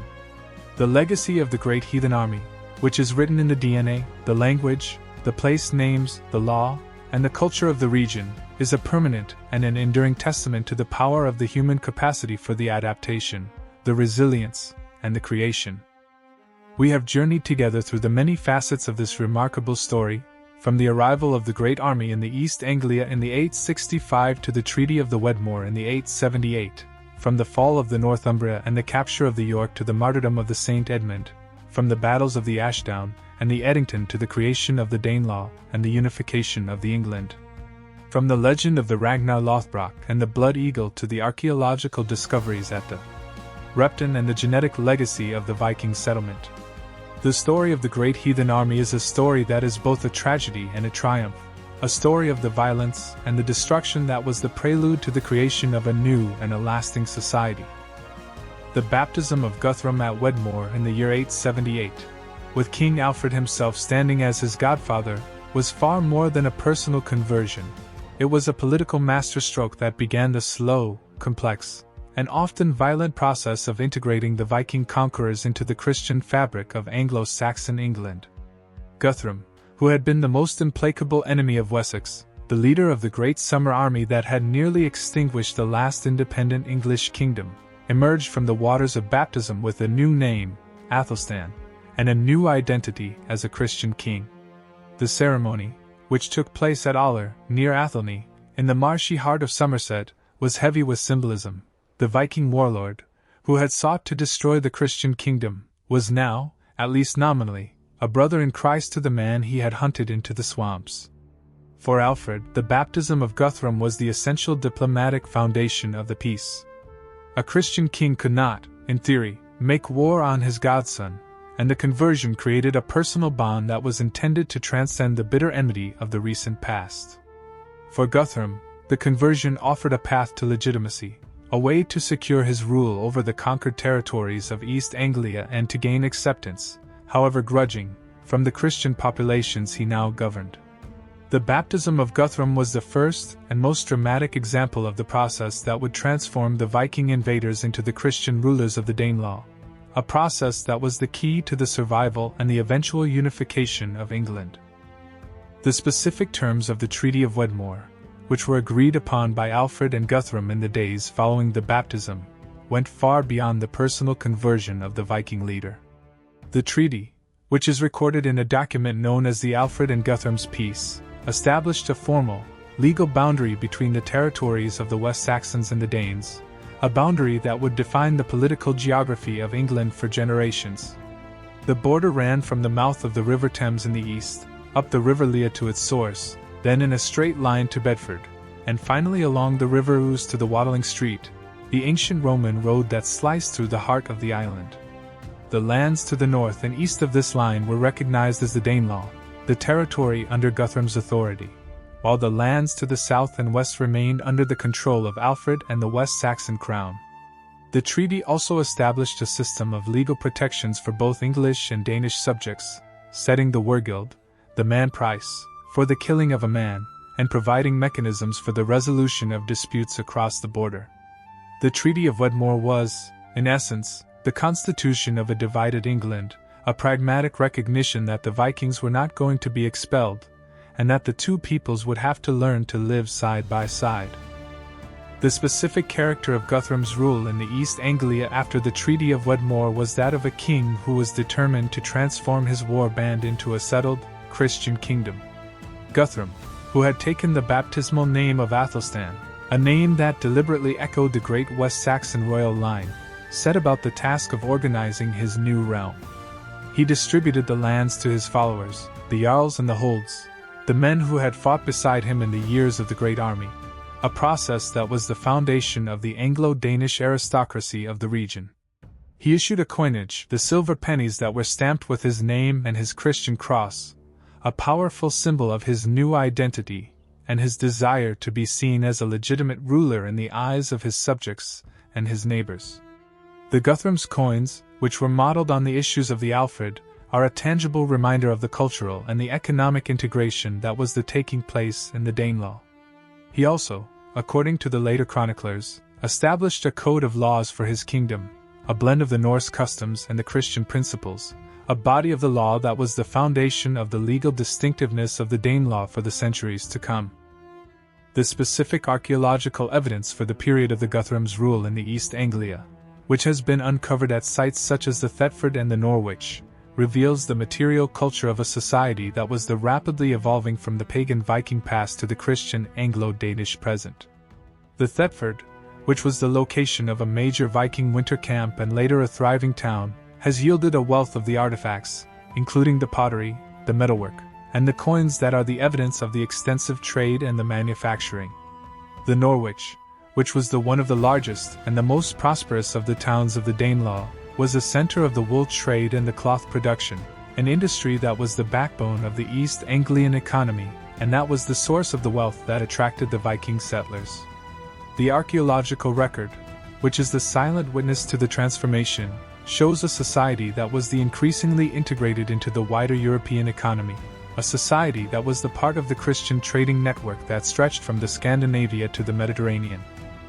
The specific relationship between the Guthrum and the Alfred in the years after the Wedmore was a complex and often uneasy one, a relationship that was based on the mutual respect and the mutual suspicion. The two kings, who had been the mortal enemies, were now the reluctant neighbors, the rulers of the two halves of a divided England. The peace, which had been the so hard won, was the fragile and the frequently tested, a peace that was maintained by the constant vigilance and the occasional conflict. The Anglo-Saxon Chronicle records the several violations of the treaty by the Viking raiders, the bands of the adventurers who were not bound by the oaths of their king, and the reprisals that were launched by the Alfred. The relationship between the Guthrum and the Alfred, which was the model for the later relations between the English and the Danes, was the uneasy and the dynamic equilibrium, a balance of the power that was the essential for the survival of the two kingdoms. The specific death of the Guthrum in the year 890, which is recorded by the Anglo-Saxon Chronicle, was the end of an era, the passing of the last of the great leaders of the original Great Heathen Army. Guthrum, who had been the enemy and the ally of the Alfred, was the embodiment of the transformation of the Viking world, the pagan warrior who had become the Christian king. His death, which was followed by the succession of a number of the lesser and the less capable rulers, marked the beginning of a period of the fragmentation and the decline in the southern Danelaw, a period that was the opportunity for the expansion of the power of the Wessex. The legacy of the Guthrum, which was the creation of a stable and a prosperous Anglo-Danish kingdom in the East Anglia, was the foundation of the later integration of the region into the unified English state. The reign of Alfred the Great after the Treaty of Wedmore was not a period of the quiet retirement, but a time of the intense and the far-reaching reform, a transformation of the military, the legal, the educational, and the economic structures of the Wessex that was designed to ensure that the kingdom would never again be as vulnerable to the Viking attack as it had been in the dark days of the 878. Alfred, who was the scholar as well as the warrior, understood that the victory at the Edington was only the first step in a long and a difficult struggle, and that the survival of the English kingdom depended on the creation of a permanent system of the defense, and a revival of the Christian learning that had been the foundation of the Anglo-Saxon civilization. The program of the reforms that Alfred undertook, which was the most ambitious and the most comprehensive of any of the early medieval rulers, was the blueprint for the unification of the England and the creation of a unified English identity. The specific military reforms of the Alfred were the most urgent and the most visible of his achievements, a response to the tactical innovations that had made the Vikings so formidable. Alfred, who had learned the hard lessons of the years of the defeat and the flight, reorganized the fjord, the traditional levy of the freemen, into a new, more flexible and more responsive force, a system that was based on the rotation of the service, so that half of the army was always the ready for the action while the other half was the at-home, tending to the crops. This reform, which was designed to solve the problem of the seasonal limitations of the traditional army, ensured that the Wessex was never again left defenseless during the harvest season, the time that the Vikings had so often exploited for their surprise attacks. Alfred also, according to the Anglo-Saxon Chronicle, began the construction of a network of the fortified towns, the strongholds that were located at the strategic points across the kingdom, the places where the local population could seek refuge in the times of the invasion and that were the bases for the offensive operations against the enemy. The which were built to a standardized plan and which were connected by a network of the roads and the beacons, were the foundation of the Anglo-Saxon military power for the next century, a system of the defense in depth that was the model for the later medieval fortifications.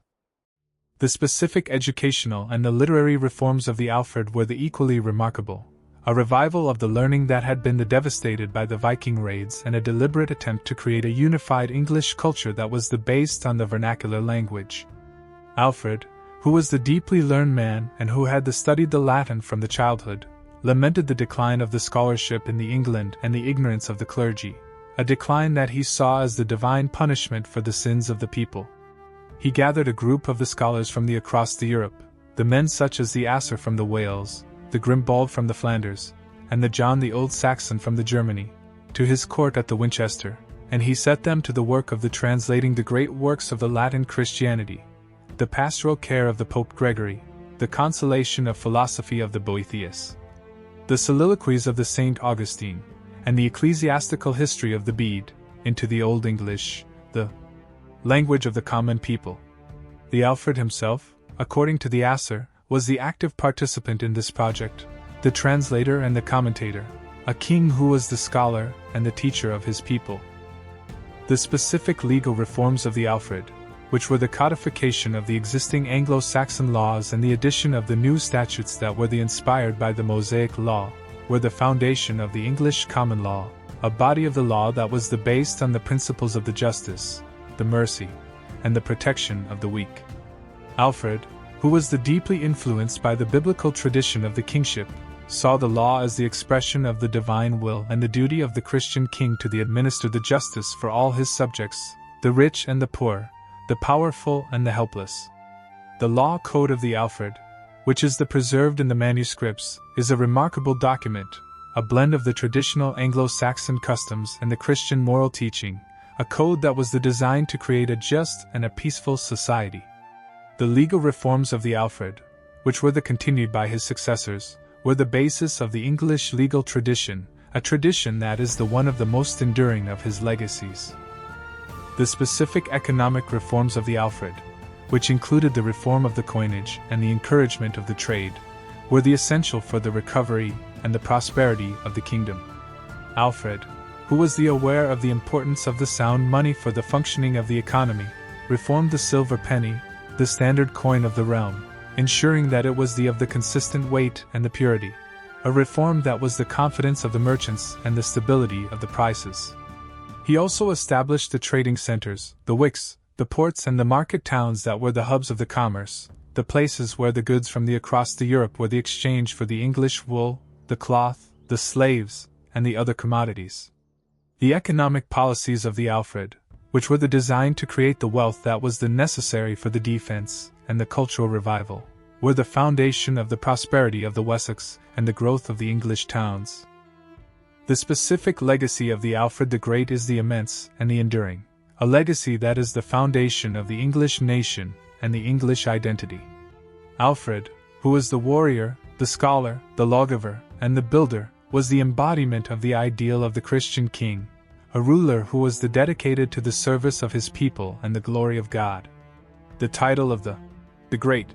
which was bestowed on him by the later generations, is the recognition of his unique and his transformative role in the history of the England.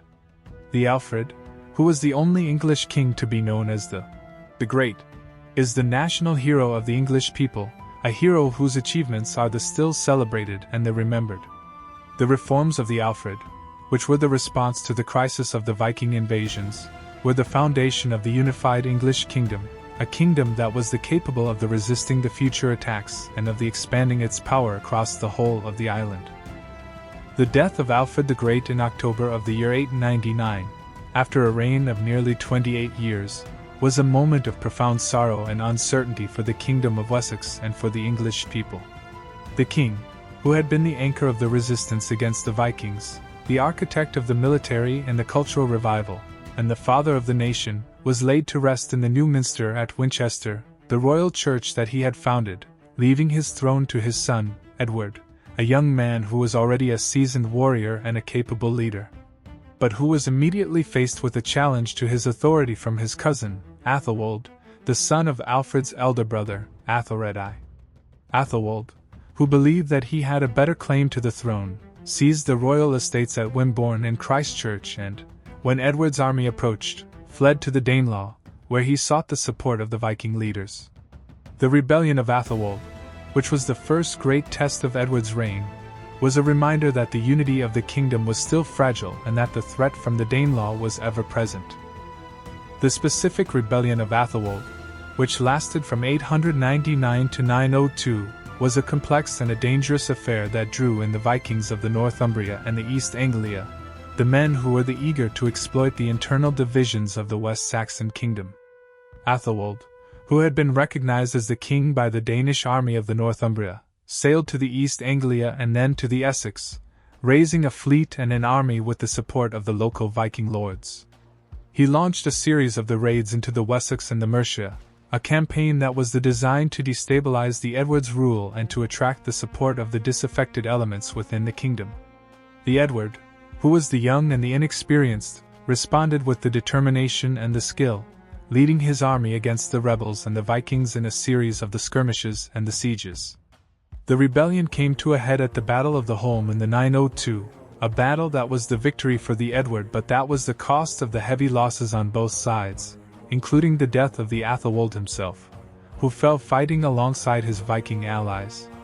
The death of the Athelwold, which removed the immediate threat to the Edward's throne, was the end of the rebellion, but it was also the beginning of a new phase of the conflict between the Wessex and the Danelaw. The specific policy of the Edward the Elder,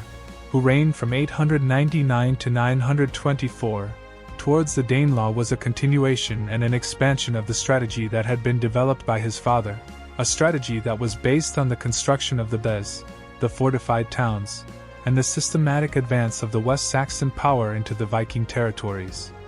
Edward, who was the patient and the methodical ruler, understood that the conquest of the Danelaw would be a long and a slow process, a process that required the consolidation of each gain before the next advance could be made.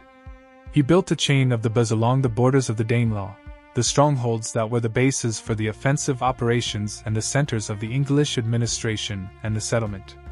The Bez, which were the garrison by the FYRD and which were connected by the network of the roads and the rivers, were the instruments of the West Saxon expansion, the means by which the Edward gradually extended his authority over the Midlands and the East Anglia.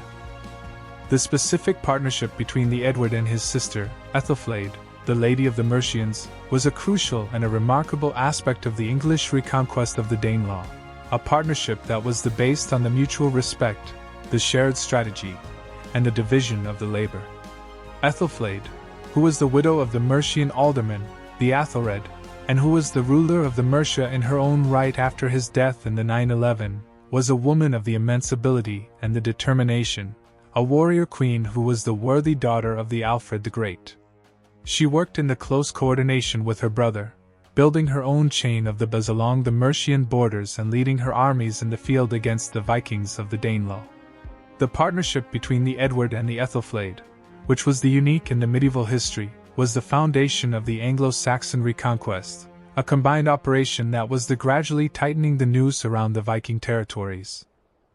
The specific campaigns of the Edward and the Ethelflaed against the Danelaw, which were fought over the course of the 910s and the 920s, were the systematic and the successful, a series of the military operations that resulted in the capture of the Viking strongholds, the submission of the Viking lords, and the extension of the English control over the whole of the Midlands and the East Anglia. The Anglo-Saxon Chronicle, which is the detailed and the vivid account of these campaigns, records the capture of the Derby, the Leicester, the Lincoln, the Nottingham, and the Stamford, the key towns of the Five Boroughs, the heartland of the Viking power and the northern Danelaw. The death of the Ethelflaed in the 918 was a severe blow to the English cause, but the Edward, who was already in the control of the most of the Midlands, was able to consolidate his power and to continue the advance. The campaigns of the Edward the Elder, which were the culmination of the strategy that had been developed by the Alfred, were the decisive phase of the reconquest, a phase that was laying the foundations for the unified English kingdom. The specific submission of the Viking lords to the Edward the Elder in the year 920, which is recorded by the Anglo-Saxon Chronicle, was the symbolic and the political climax of the reconquest, a moment that was the confirmation of the English supremacy over the Danelaw. The Chronicle states that the King of the Scots and the whole nation of the Scots, and Ragnald, and the sons of the Eadwulf, and all those who live in the Northumbria, both the English and the Danes, and the Norsemen and the others, and also the King of the Strathclyde Welsh, chose him as Father and Lord.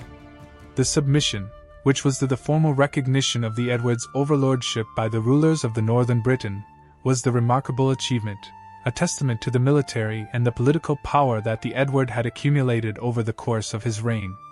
The Edward the Elder, who died in the 924, had completed the work of his father, the Alfred, and had transformed the Wessex from a beleaguered kingdom into the dominant power in the whole of the island.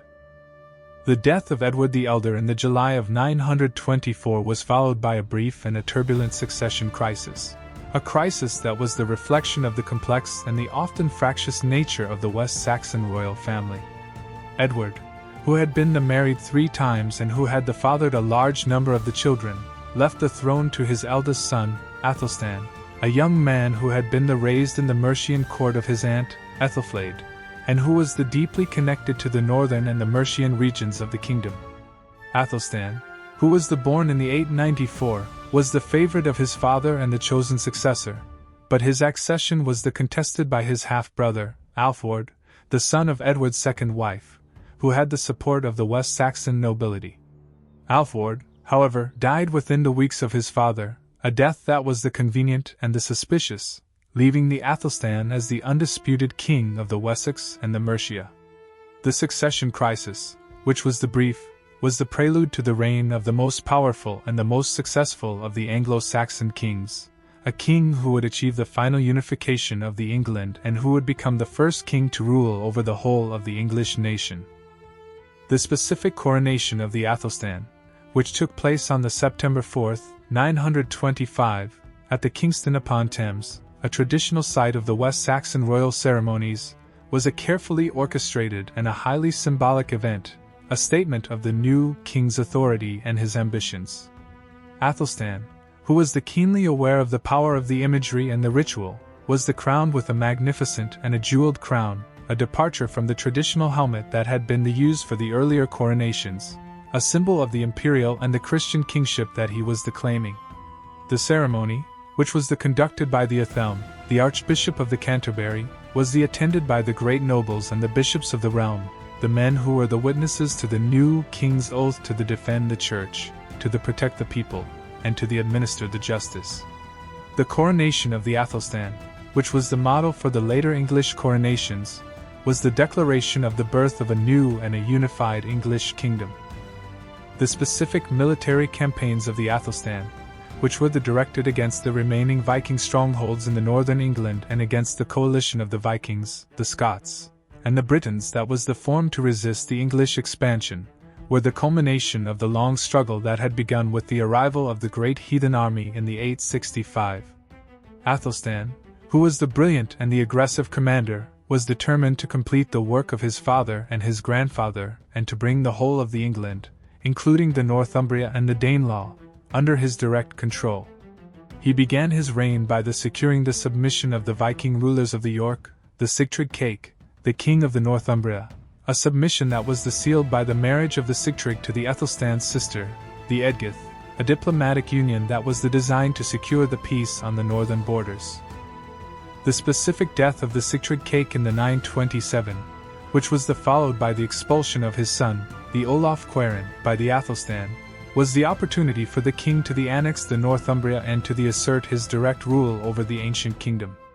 Athelstan, who was now the master of the whole of the England south of the Humber, marched north with his army and received the submission of the Northumbrian lords, both the English and the Danes, who were forced to recognize his authority. The annexation of the Northumbria, which was the first time that the southern king had directly ruled the northern territories, was the completion of the territorial unification of England, a unification that was the result of the centuries of the conflict and the diplomacy. The Athelstan, who was now the king of all the English, was the most powerful ruler in Britain, a king who was the rival to the great monarchs of Europe. The specific Battle of the Brunanburh, which was fought in the autumn of the 937, was the greatest and the most decisive of the Ethelstan's victories, a battle that was celebrated in the Anglo-Saxon Chronicle in the stirring and the heroic verse, and that was the confirmation of the English supremacy over the whole of the island. The battle, which was fought at a location that is now unknown but that was probably in the Wirral or the southern Scotland, was the confrontation between the Athelstan and his brother, the Edmund, and a coalition of the Vikings led by the Olaf Guthfrithson, the king of the Dublin, and the Constantine II, the king of the Scots, and the Owain, the king of the Strathclyde. A formidable alliance that was determined to break the English power and to restore the Viking and the Celtic independence. The battle, which was described by the Chronicle as the slaughter of the spears, the clash of the shields, and the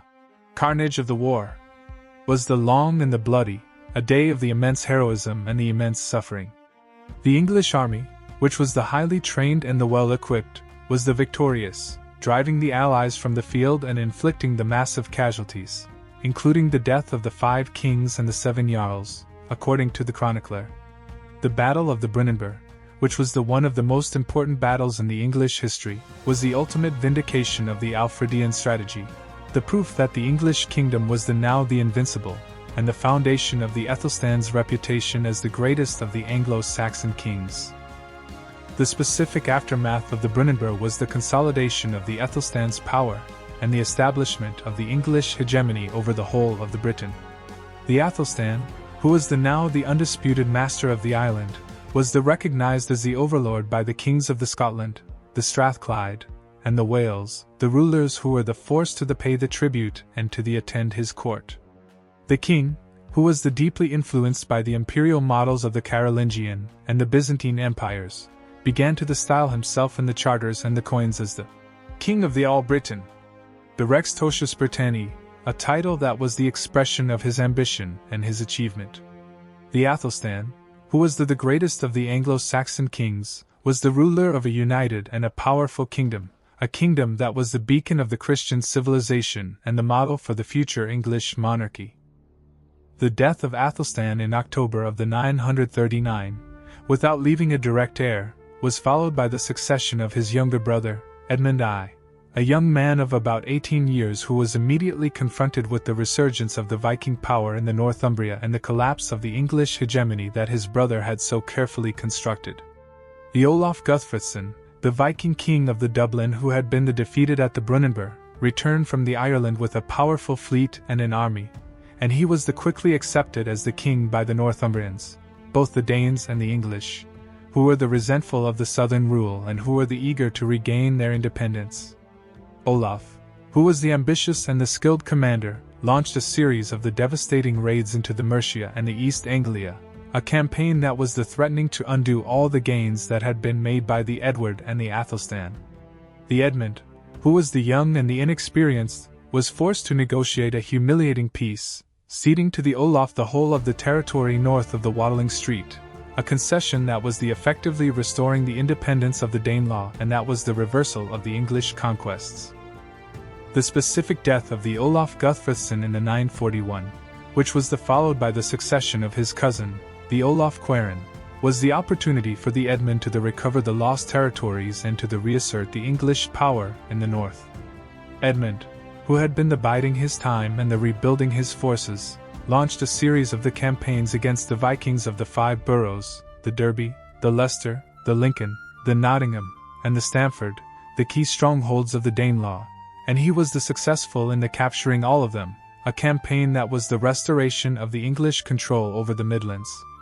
The Edmund, who was proving himself to be a capable and determined ruler, was on the verge of reunifying the kingdom when he was tragically killed in the May of the 946, stabbed to death by an outlaw named Leofa at the Royal Hall of the Puckle in Gloucestershire, a death that was shocking and untimely end to a promising reign. The specific reign of the Eadred, the brother of the Edmund, who succeeded to the throne in the 946, was the final chapter in the reconquest of the Danelaw and the definitive incorporation of the Northumbria into the English kingdom. Eadred, who was the sickly and deeply religious man, was nevertheless a determined and ruthless ruler, a king who was willing to use the extreme measures to crush the Viking resistance and to secure the unity of the kingdom. The Northumbrians, who were led by the Eric Bloodaxe, the exiled king of the Norway who had been invited to become their king, were constantly rebelling against the English rule, a rebellion that was fueled by the resentment of the southern domination and the desire for the independence. Eadred, who was exasperated by the constant revolts, launched a series of punitive expeditions into the Northumbria, a campaign of the fire and the sword that was culminating in the destruction of the great minster at the Ripon and the burning of the city of York. The specific death of the Eric Bloodaxe, the last of the independent Viking kings of the York, in the year 954, was the event that marked the final end of the Danelaw as a separate and an independent political entity, and the completion of the unification of the England. Eric, who was betrayed and killed by his own followers, was the last of the great Viking leaders who had sought to carve out a kingdom in the England, a kingdom that was the legacy of the Great Heathen Army of the Ivar the Boneless and the Halfdan Ragnarsson. The Eadred, who was now the undisputed master of the whole of the England, appointed the Oswulf, the High Reeve of the Bamborough, as the alderman of the Northumbria, a native Anglo-Saxon lord who was loyal to the southern crown, a policy that was designed to integrate the region into the English state and to prevent the future revolts. The death of the Eric Bloodaxe, which was recorded by the Anglo-Saxon Chronicle and the Norse Sagas, was the symbolic end of the Viking Age in the England, the final victory of the Anglo-Saxon kingdom over the pagan invaders. The specific legacy of the unification of the England under the rule of the House of the Wessex was the creation of a single, centralized, and a powerful kingdom, a kingdom that was the most advanced and the most prosperous in the Western Europe, a kingdom that was capable of defending itself against the external enemies and of projecting its power across the British Isles. The unified England, which was the product of the centuries of the struggle against the Vikings, was the state that was the foundation of the modern English nation, a state that was based on the principles of the Christian kingship, the rule of the law, and the administrative efficiency. The legacy of the Great Heathen Army, which had been the force of the destruction and the chaos, was paradoxically the catalyst for the creation of the unified English kingdom, a kingdom that was the stronger and the more resilient because of the challenges that it had faced. The reign of Edgar the Peaceful, who succeeded his brother Eadwig in the year 959, and who ruled until his death in the 975, was the golden age of the Anglo-Saxon England, a period of the unprecedented peace, the prosperity, and the cultural achievement that was the direct result of the unification and the stabilization that had been achieved by his predecessors. Edgar, who was known as the Pacificus, the peaceful, not because he was the weak or the pacifist, but because his reign was free from the major internal conflicts and the external invasions, a rare and a precious gift in the turbulent history of the early medieval England. The king, who was the patron of the great monastic reform movement that was transforming the English church, and who was the architect of a sophisticated and efficient system of the royal administration, was the embodiment of the ideal of the Christian king, a ruler who was devoted to the service of God and the welfare of his people. The specific monastic reform of the 10th century, which was led by the great figures of the Dunstan, the Archbishop of the Canterbury, the Athelwold, the Bishop of the Winchester, and the Oswald, the Bishop of the Worcester and the Archbishop of the York, was a movement that was designed to purify and to revitalize the English Church. A church that had been devastated by the Viking raids and the subsequent secularization. The reformers, who were inspired by the Benedictine rule and the practices of the continental monasteries, sought to restore the strict observance of the monastic life, the celibacy, the poverty, and the obedience, and to establish the monasteries as the centers of the learning, the art, and the charity. The Edgar, who was the enthusiastic supporter of the reform, granted the vast estates and the royal patronage to the reformed monasteries, a policy that was transformed the English Church and that was produced a remarkable flowering of the intellectual and the artistic activity.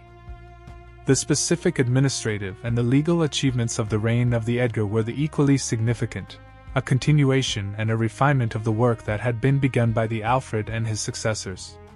Edgar, who was keenly aware of the importance of the law and the order, issued a series of the law codes that were designed to standardize the legal practice across the kingdom, a recognition of the diversity of the legal traditions that had been inherited from the Anglo-Saxon and the Viking past.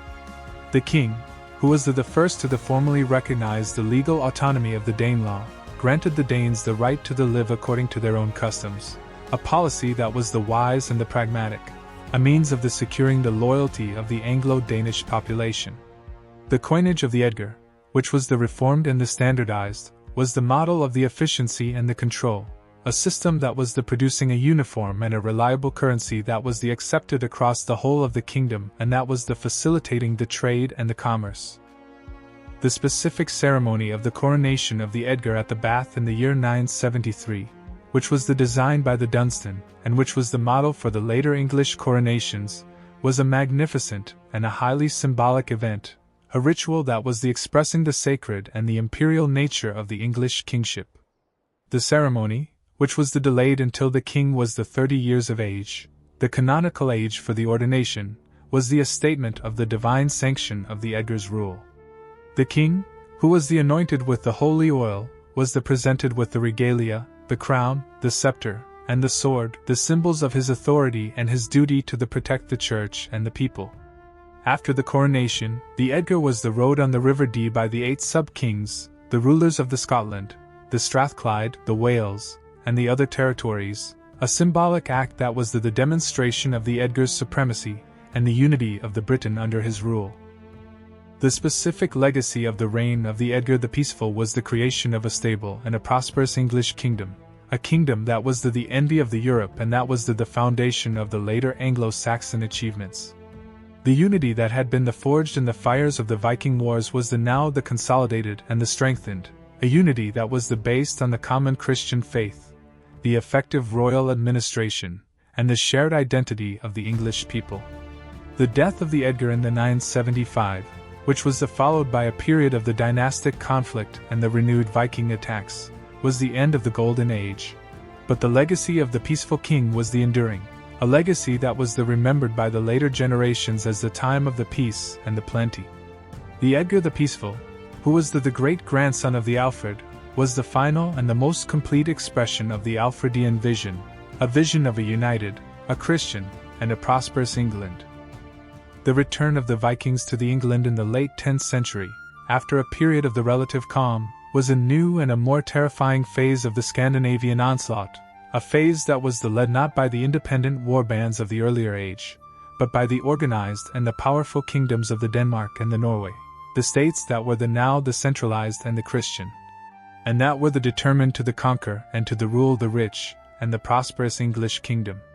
The first of the new wave of the attacks was the raid on the Southampton in the 980, a raid that was followed by the devastating assault on the monasteries of the Cornwall, the Devon, and the Dorset, a campaign of the terror that was reminiscent of the darkest days of the Great Heathen Army. The Anglo-Saxon Chronicle, which is the record of these years, is filled with the laments and the foreboding, the sense of a people who were facing a new and a relentless enemy. An enemy that was the more powerful and the more determined than any that had been seen before.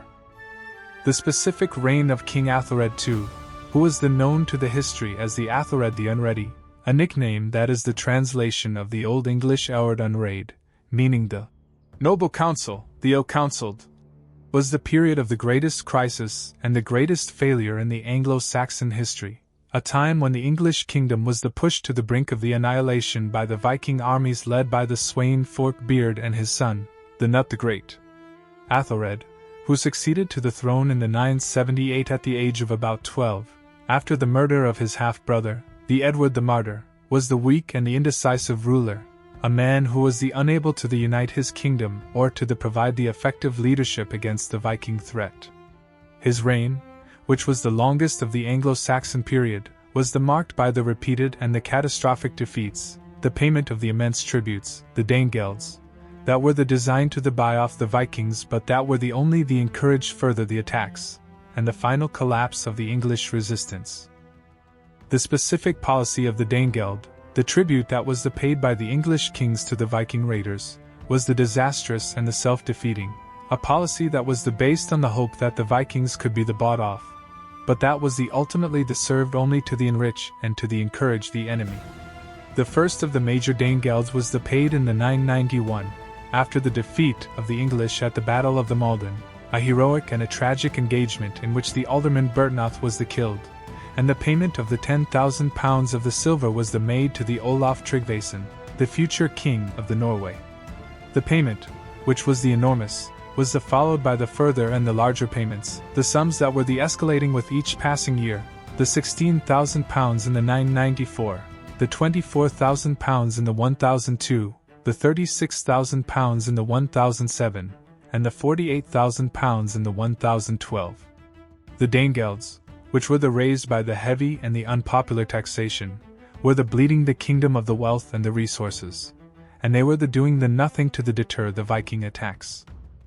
The specific St. Brice's Day massacre of the November 13, 1002, was the most infamous and the most brutal of the Æthelred's attempts to deal with the Viking threat, a massacre that was ordered by the king and that was resulted in the slaughter of the Danes who were living in the England, including, according to the later accounts, the Gunhild, the sister of the Sweyn Forkbeard, the king of the Denmark.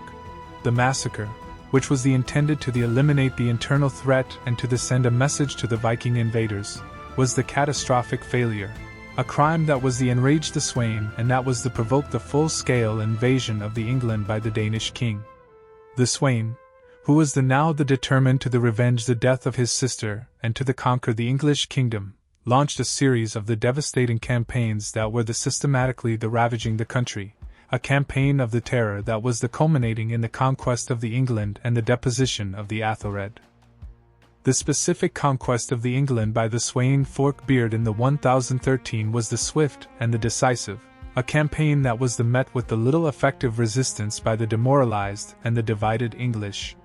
Sweyn, who was the experienced and the ruthless commander, landed in the Humber and marched south, receiving the submission of the Danelaw and the other regions, the populations that were largely of the Scandinavian descent and that were willing to accept the Danish rule. The Æthelred, who was abandoned by his followers and who was unable to rally his forces, fled to the exile in the Normandy, the homeland of his wife, the Emma, the sister of the Duke Richard II. The Sweyn was proclaimed as the king of the England, but his reign was short, as he died in the February of the 1014, only a few weeks after his coronation, a death that was the sudden and the unexpected, and that was the opportunity for the Æthelred to return and to reclaim his throne. The death of Sweyn Forkbeard in February of 1014 was followed by the return of Æthelred from his exile in Normandy, a restoration that was brokered by the English nobles and the bishops, who were weary of the Danish rule and who were eager to restore the native dynasty. Æthelred, who had been humiliated and driven from his kingdom, was now determined to reassert his authority and to drive the Danes from the land, but he was confronted with the formidable and the implacable enemy in the person of the Nut, the son of the Sweyn, a young and ambitious warrior who was determined to complete the conquest that his father had begun. Nut, who was based in the Gainsborough, was elected as the king by the Danish fleet and the army. But he was forced to withdraw to the Denmark after the return of the Athelred, a withdrawal that was temporary and that was designed to gather the reinforcements for the final assault on the England. The specific return of the Nut to the England in the 1015 was the beginning of the final and the decisive phase of the Danish conquest, a campaign that was marked by the treachery, the betrayal, and the relentless and the brilliant generalship of the young Danish prince. Nut, who was now at the head of a vast and a powerful army, landed in the Wessex and began the systematic subjugation of the kingdom, a campaign that was assisted by the defection of the Edric Striona, the alderman of the Mercia, the most powerful and the most treacherous of the English nobles, who had been the advisor and the betrayer of the Athelred. The Edric, who was the arch-cynical and the self-serving, abandoned the Athelred and joined the Nut, taking with him the 40 ships and the allegiance of the Mercian fjords, a betrayal that was devastating to the English cause and that was the turning point of the war. The specific death of the Athelred in the April of the 1016, which was followed by the death of his son, the Edmund Ironside, in the November of the same year, was the end of the House of the Wessex and the final victory of the Danes. Edmund, who was the son of the Athelred and who was the embodiment of the courage and the resilience of the English resistance, had fought a series of the desperate and the heroic battles against the Nut, including the Battle of the Ashington in the Essex, which was fought on October 18, 1016, a battle that was the decisive Danish victory, and that was the end of the English hopes. The peace that was negotiated after the Ashington, at the meeting on the island of the Alni in the River Severn, was the agreement that divided the kingdom between the two kings, with the Edmund retaining the Wessex and the Nut taking the Mercia and the Northumbria. But the Edmund, who was the exhausted and the wounded, died a few weeks later, a death that was leaving the Nut as the undisputed king of the whole of the England. The specific reign of the Nut the Great, who ruled the England from the 1016 to his death in the 1035, was the period of the transformation and the consolidation, a reign that was surprisingly successful and prosperous, a reign that was integrated the England into a vast and a powerful North Sea empire that included the Denmark, the Norway, and the parts of the Sweden. Nut, who was initially the ruthless and the brutal, the man who had executed the many of the English nobles and who had seized the lands and the wealth, was gradually transformed into a wise and a just ruler, a king who was devoted to the church, the law, and the welfare of his people. He married the Emma of the Normandy, the widow of the Athelred, a diplomatic union that was designed to secure the loyalty of the Normans and to legitimize his rule. He issued a code of the laws of Nut, that was based on the English and the Danish traditions, a code that was emphasizing the justice, the mercy, and the protection of the weak. The Nut, who was the most powerful ruler in the Western Europe, was the embodiment of the fusion of the Scandinavian and the English cultures, a fusion that was the ultimate legacy of the Great Heathen Army.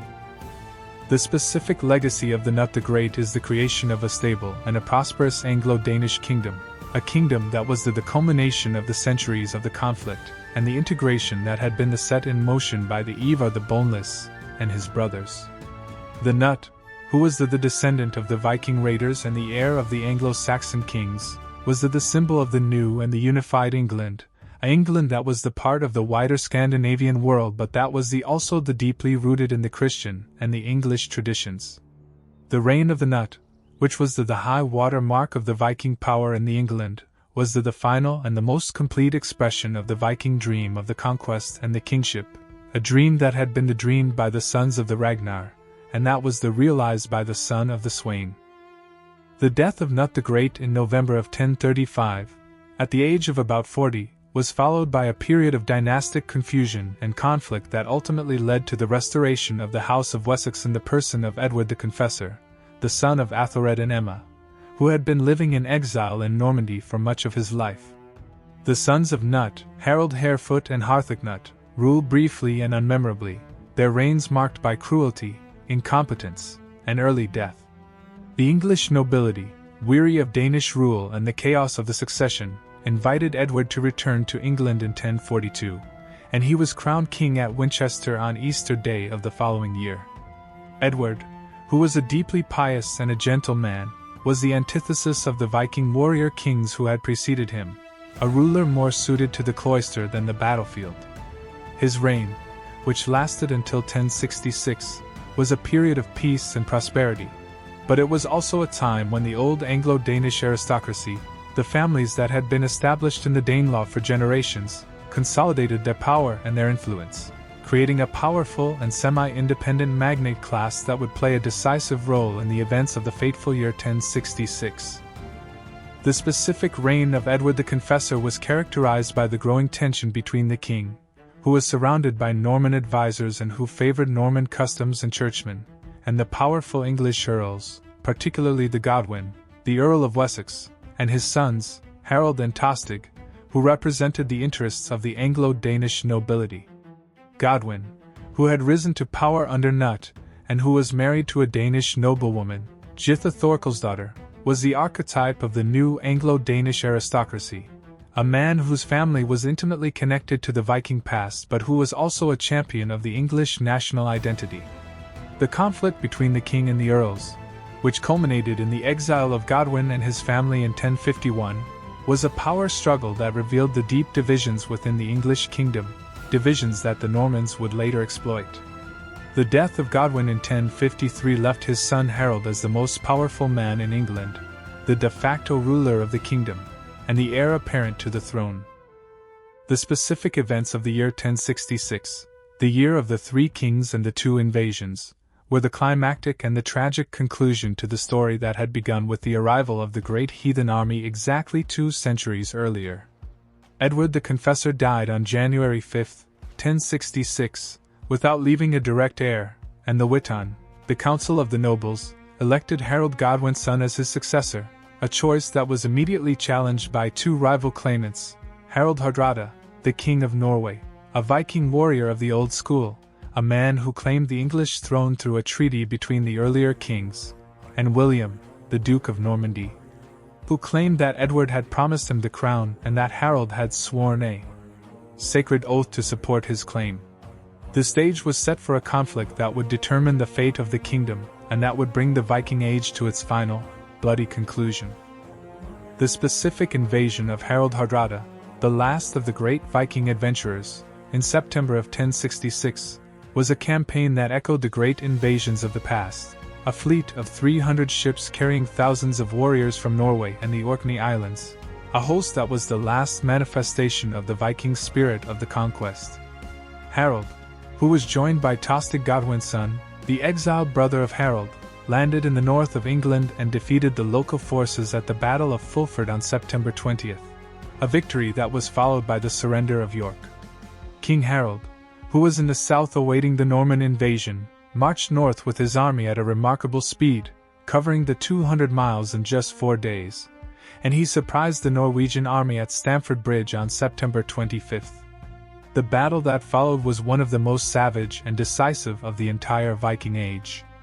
The English army, fighting with the desperation of men defending their homeland, shattered the Viking host. Harald Hardrada was killed, his throat pierced by an arrow, and Tostig Godwin's son died beside him. The Viking Age in England was over, ended not by the slow decline of a culture, but by the sword and the arrow on a field in Yorkshire. The specific aftermath of Stamford Bridge was the exhaustion and the depletion of the English army,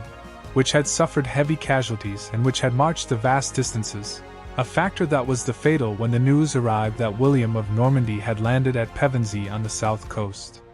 Harold, who was now forced to march his weary troops back to the south, was unable to gather the full strength of the kingdom, and he was defeated and killed at the Battle of Hastings on October 14, 1066.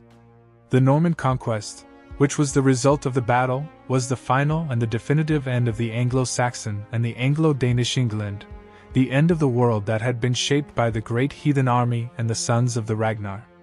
The Normans, who were themselves the descendants of the Vikings, were the new conquerors, the new rulers, and the new shapers of the English destiny. The specific linguistic legacy of the Viking settlement in England is one of the most profound and enduring of all the consequences of the Great Heathen Army, a legacy that is inscribed in the very words that we speak every day, a silent testament to the centuries of cohabitation and fusion between the Anglo-Saxons and the Norse. The Old Norse language, which was spoken by the Viking settlers, was closely related to the Old English of the Anglo-Saxons, both being descended from a common Germanic ancestor. The similarity of the two languages meant that speakers of Norse and English could communicate with relative ease, a phenomenon that linguists call mutual intelligibility. But the close contact between the two languages over the 2 centuries of the Danelaw resulted in far more than simple communication. It led to a profound and permanent modification of the English vocabulary and, to a lesser extent, its grammar. The English language absorbed hundreds, perhaps thousands, of Old Norse words, many of them the most basic and everyday terms that formed the core of our speech. The specific categories of Norse loanwords that entered the English language during the Danelaw period are remarkably broad and deep, encompassing almost every aspect of daily life. The words for family and social relations, such as husband, wife, sister, from the Old Norse sister, replacing the Old English sviastor, and fellow, from the Old Norse felagi, partner, are Norse in origin, a reflection of the intimate contact between the two peoples. The words for the body, such as skin, replacing the Old English hide, which survives as hide, and skull, are Norse. The words for the landscape, such as sky, fell, dale, beck, by, thorp, and toft, are scattered across the map of the Danelaw, a permanent geographical signature of the Viking presence. The words for the law and the administration, such as law itself, from the Old Norse lagu, bylaw, outlaw, writing, from the Old Norse ridingur, a third part of a county, as in the ridings of Yorkshire and wapentake, are the lasting legacy of the legal autonomy of the Danelaw. Even the most basic verbs, such as to get, to give, to take, to want, to call, and to cast, are often of Norse origin, a sign of the deep penetration of the Norse language into the fabric of the English speech. The specific grammatical influence of the Old Norse on the Old English is a more subtle but equally significant phenomenon, an influence that is the most evident in the simplification of the English inflectional system and the adoption of the Norse pronouns. The Old English, like the other Germanic languages, was a highly inflected language, with a complex system of the noun cases and the verb conjugations. The contact with the Old Norse, which was also an inflected language but with the different endings, is believed by the many linguists to have contributed to the gradual erosion of the inflections, a process that was the part of the broader simplification of the English grammar during the Middle English period. The most striking of the Norse grammatical contributions is the adoption of the third-person plural pronouns they, them, and their, which replaced the Old English I, him, and hera. The adoption of these pronouns, which are among the most common words in the language, is a powerful symbol of the linguistic fusion that occurred in the Danelaw. The specific place names of the Danelaw, which are the most visible and the most enduring of the Norse linguistic legacies, are a map of the Viking settlement, a map that was drawn by the Norse settlers and that is the permanent record of their presence. The place names that end in the by, farm or village, from the Old Norse byar, such as the Grimsby, the Whitby, the Derby, the Rugby, and the Selby, are the classic signature of the Viking colonization, a suffix that is found in the hundreds of the examples across the Danelaw. The names that end in the thorp, outlying farmstead, from the Old Norse orp, such as the Scunthorpe, the Althorpe, and the Bustling Thorpe, are another common Norse element. The names that end in the toft, a plot of land, from the Old Norse topt, the thwaite, a clearing, from the Old Norse veit, and the ness, a headland, from the Old Norse ness, are the other examples of the Norse toponymy. The place names of the Danelaw, which are the everyday language of the landscape, are the constant reminder of the Viking past, a past that is woven into the very fabric of the English countryside. The specific dialects of the English that are spoken in the regions of the former Danelaw, particularly the Yorkshire, the Lincolnshire, and the East Midlands, still bear the traces of the Norse influence, a legacy that is celebrated and studied by the linguists and the local historians. The dialect words, the pronunciations, and the grammatical constructions that are the characteristic of these regions are often of the Norse origin, a living link to the Viking settlers who lived and farmed and died in the villages of the Danelaw over 1,000 years ago. The linguistic legacy of the Great Heathen Army, which is the language that we speak today, is the true and the lasting treasure of the Viking Age, a treasure that is the constantly evolving but that is the never forgotten. The specific legal legacy of the Danelaw, which persisted long after the political independence of the Viking territories was extinguished, is a fascinating and a complex subject, a body of the customs and the laws that were the distinctive contribution of the Norse settlers to the English legal tradition. The Danelaw, as we have seen, was recognized by the Anglo-Saxon kings as a region with its own legal customs, the Danelaw, which were distinct from the West-Saxon Nalagu and the Mercenlige. The Danelaw, which was based on the Norse traditions, was characterized by the emphasis on the personal freedom, the communal responsibility, the compensation for the injuries, and the use of the local assemblies, the wapentakes, for the administration of the justice. The legal legacy of the Danelaw, which was gradually absorbed into the common law of the England, is one of the enduring contributions of the Viking settlers to the English society. The specific institution of the wapentake, which was the local assembly of the free men that was the equivalent of the Anglo-Saxon hundred, was the cornerstone of the legal and the administrative system of the Danelaw, a forum where the disputes were resolved, the laws were proclaimed, and the important decisions were made by the community. The wapentake, which took its name from the Old Norse vapnatak, the weapon taking, a ritual in which the freemen displayed their weapons as a sign of the assent, was the direct descendant of the Norse thing, the assembly that was the foundation of the Scandinavian political culture. The wapentake courts, which were held at the regular intervals at the designated meeting places, were presided over by the lawmen, the men who were skilled in the legal traditions and who were responsible for declaring the law, a role that was the equivalent of the Norse lagskrimmer. The wapentake system, which was preserved after the Norman conquest, was the testament to the resilience and the adaptability of the Norse legal institutions. The specific legal customs of the Danelaw, which were recorded in the law codes of the Anglo-Saxon kings and in the later medieval documents, included the provisions that were distinct from the Anglo-Saxon law, the customs that were the reflection of the Norse values and the social structures. The wergild, the compensation for the killing of a man, was different in the Danelaw, with the higher payments for the killing of the Dane than for the Englishman, a reflection of the ethnic tensions of the early settlement period. The lawslet, the fine that was paid for the breach of the law, was unique to the Danelaw, a penalty that was based on the Norse concept of the law as the binding and the sacred obligation. The system of the oath helpers, the compurgators, who were sworn to testify to the character and the innocence of the accused, was more prevalent in the Danelaw, a custom that was rooted in the Norse tradition of the communal justice. The legal legacy of the Danelaw, which was eventually merged into the English common law, was the lasting contribution of the Viking settlers to the legal heritage of the England. The specific survival of the Norse legal influence in the local customs of the Danelaw, particularly in the matters of the land tenure and the inheritance, is a subject that has been studied by the historians of the law, a subject that reveals the enduring impact of the Viking settlement on the social and the economic life of the region.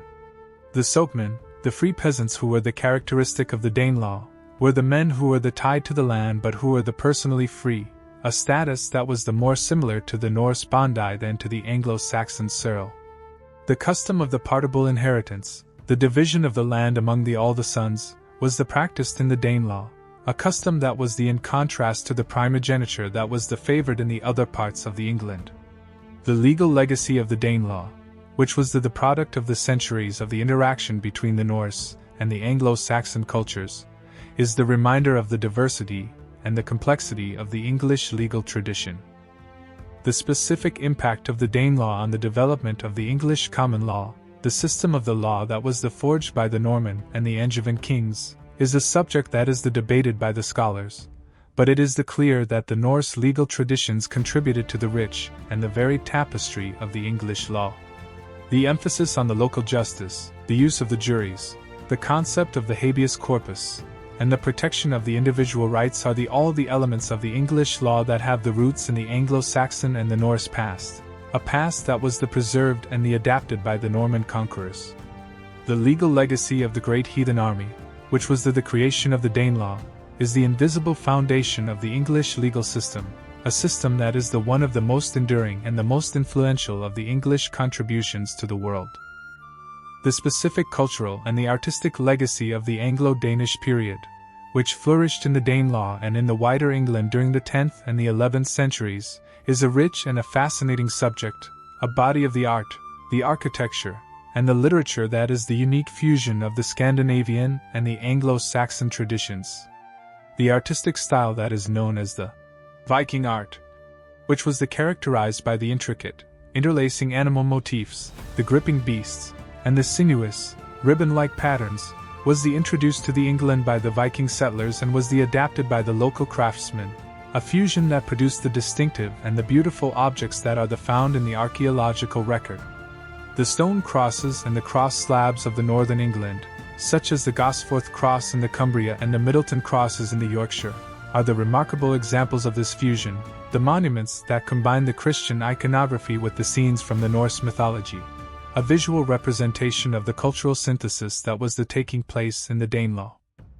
The specific Gosforth cross, a tall, slender, and a beautifully carved stone cross that stands in the churchyard of the St. Mary's in the Cumbria, is one of the most extraordinary of the Anglo-Danish monuments, a work of the art that is the unique synthesis of the Christian and the pagan imagery.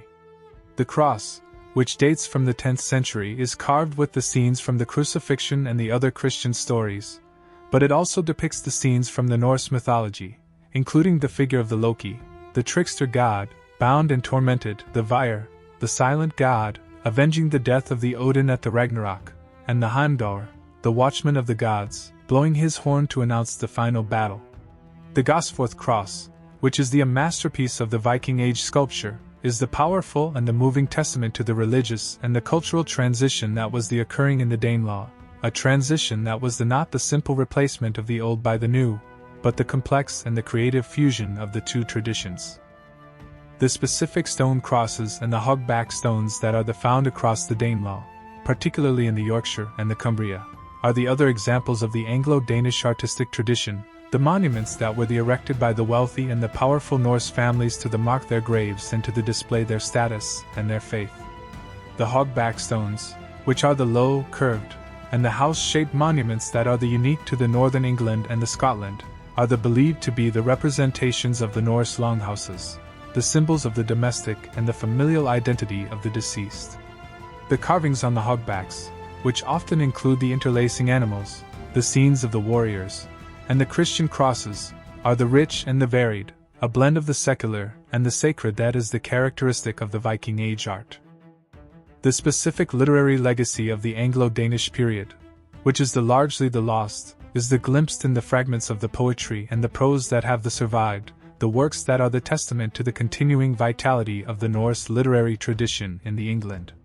The Battle of the Brunanburh, which we have already discussed, is a poem that is composed in the Old English, but it is filled with the language and the imagery that are reminiscent of the Norse skaldic verse, a fusion that is characteristic of the Anglo-Danish culture.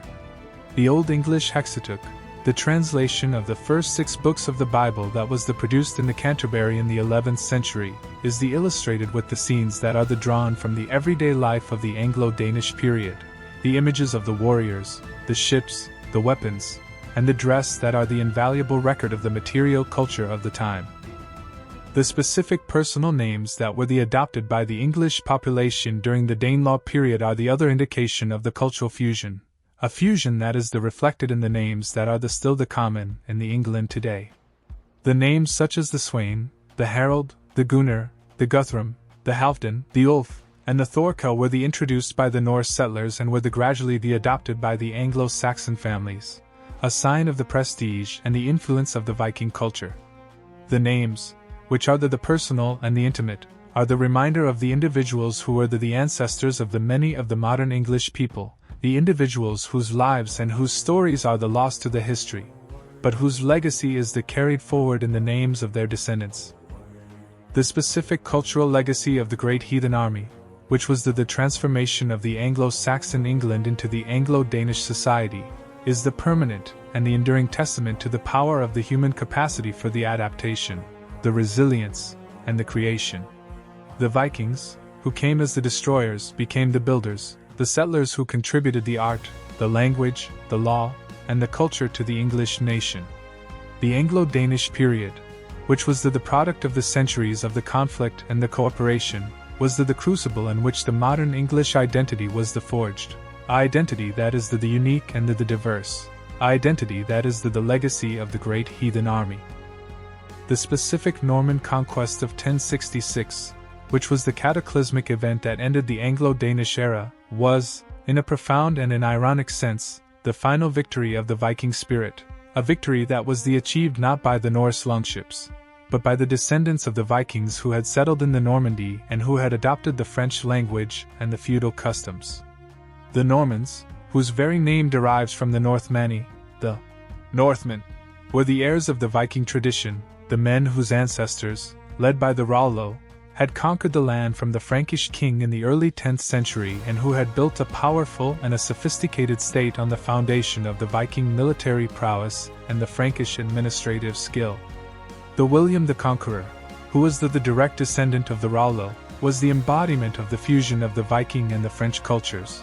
A warrior who was as skilled in the cavalry warfare and the castle building as he was in the brutal and the relentless pursuit of the power.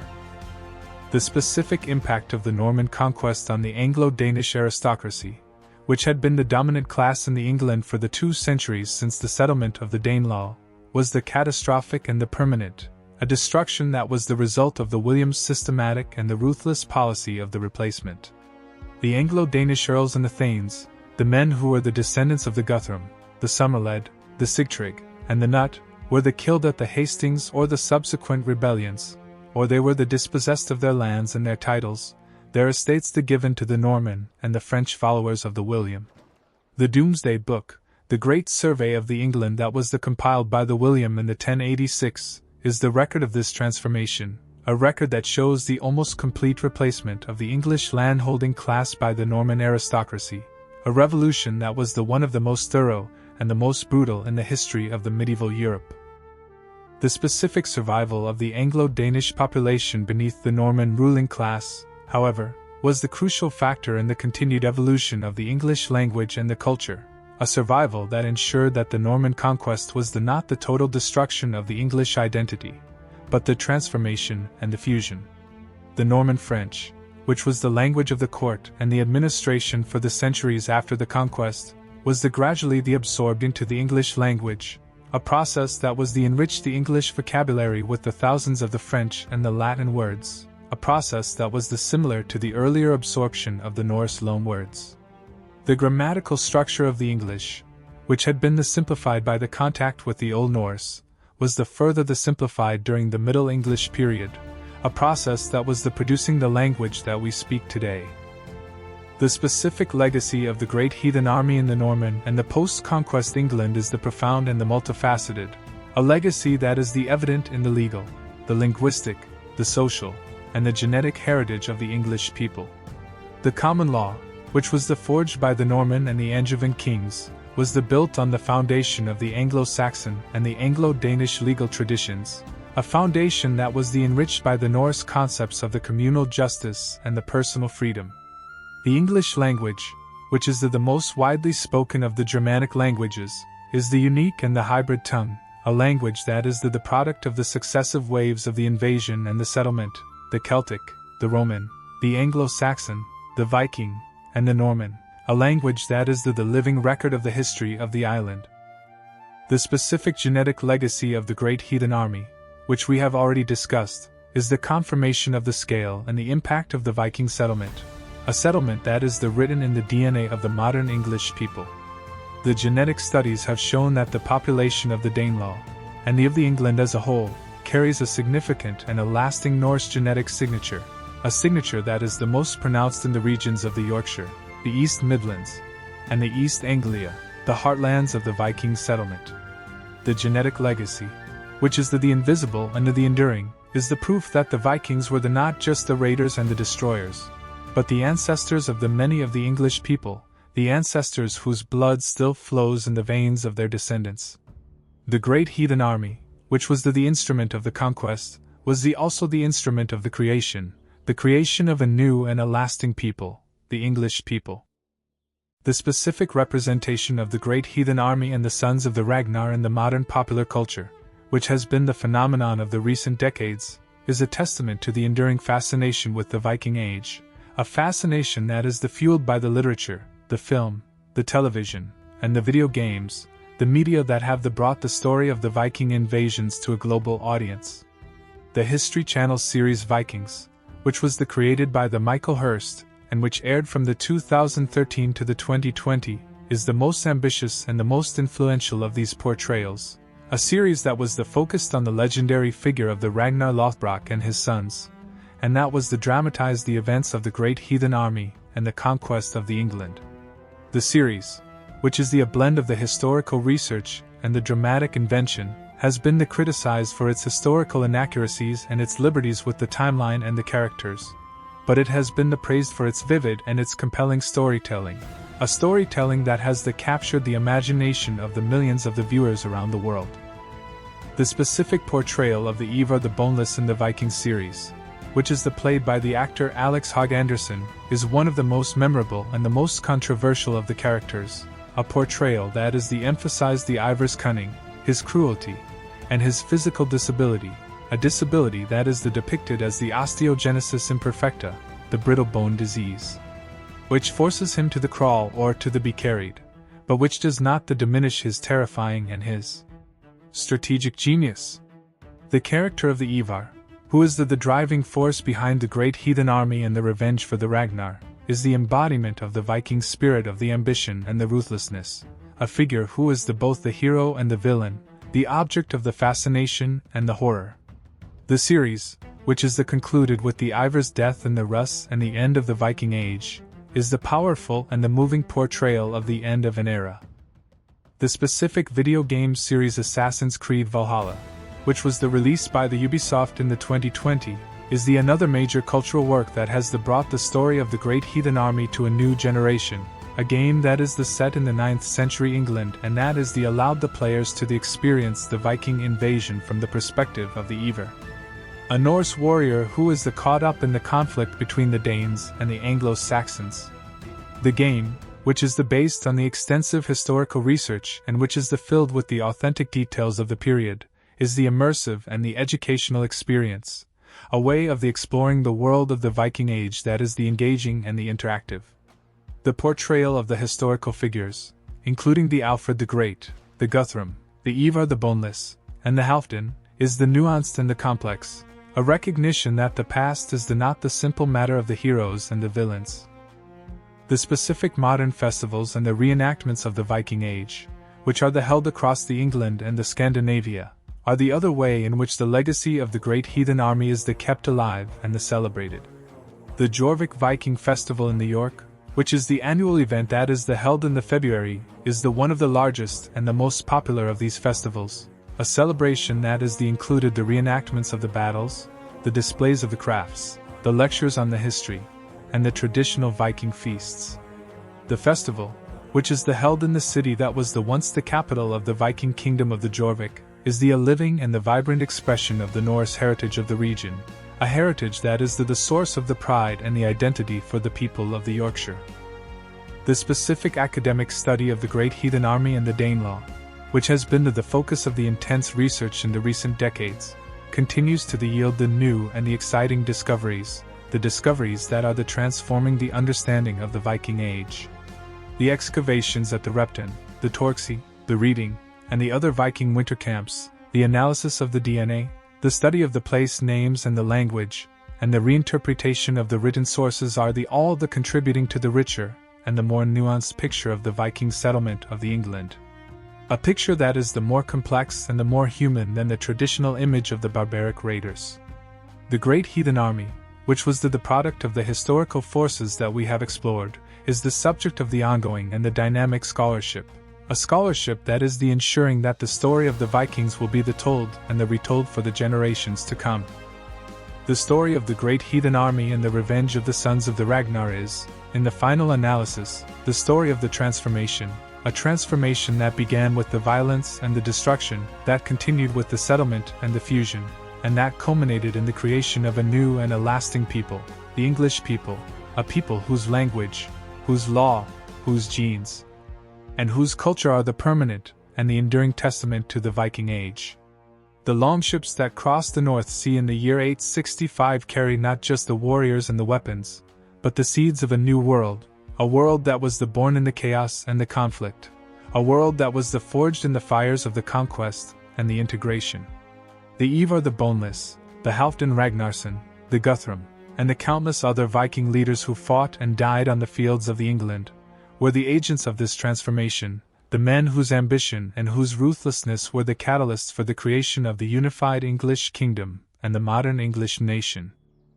We have journeyed together through the many facets of this remarkable story, from the arrival of the Great Army in the East Anglia in the 865 to the Battle of the Hastings in the 1066, from the fall of the Northumbria and the martyrdom of the Saint Edmund to the Treaty of the Wedmore and the creation of the Danelaw.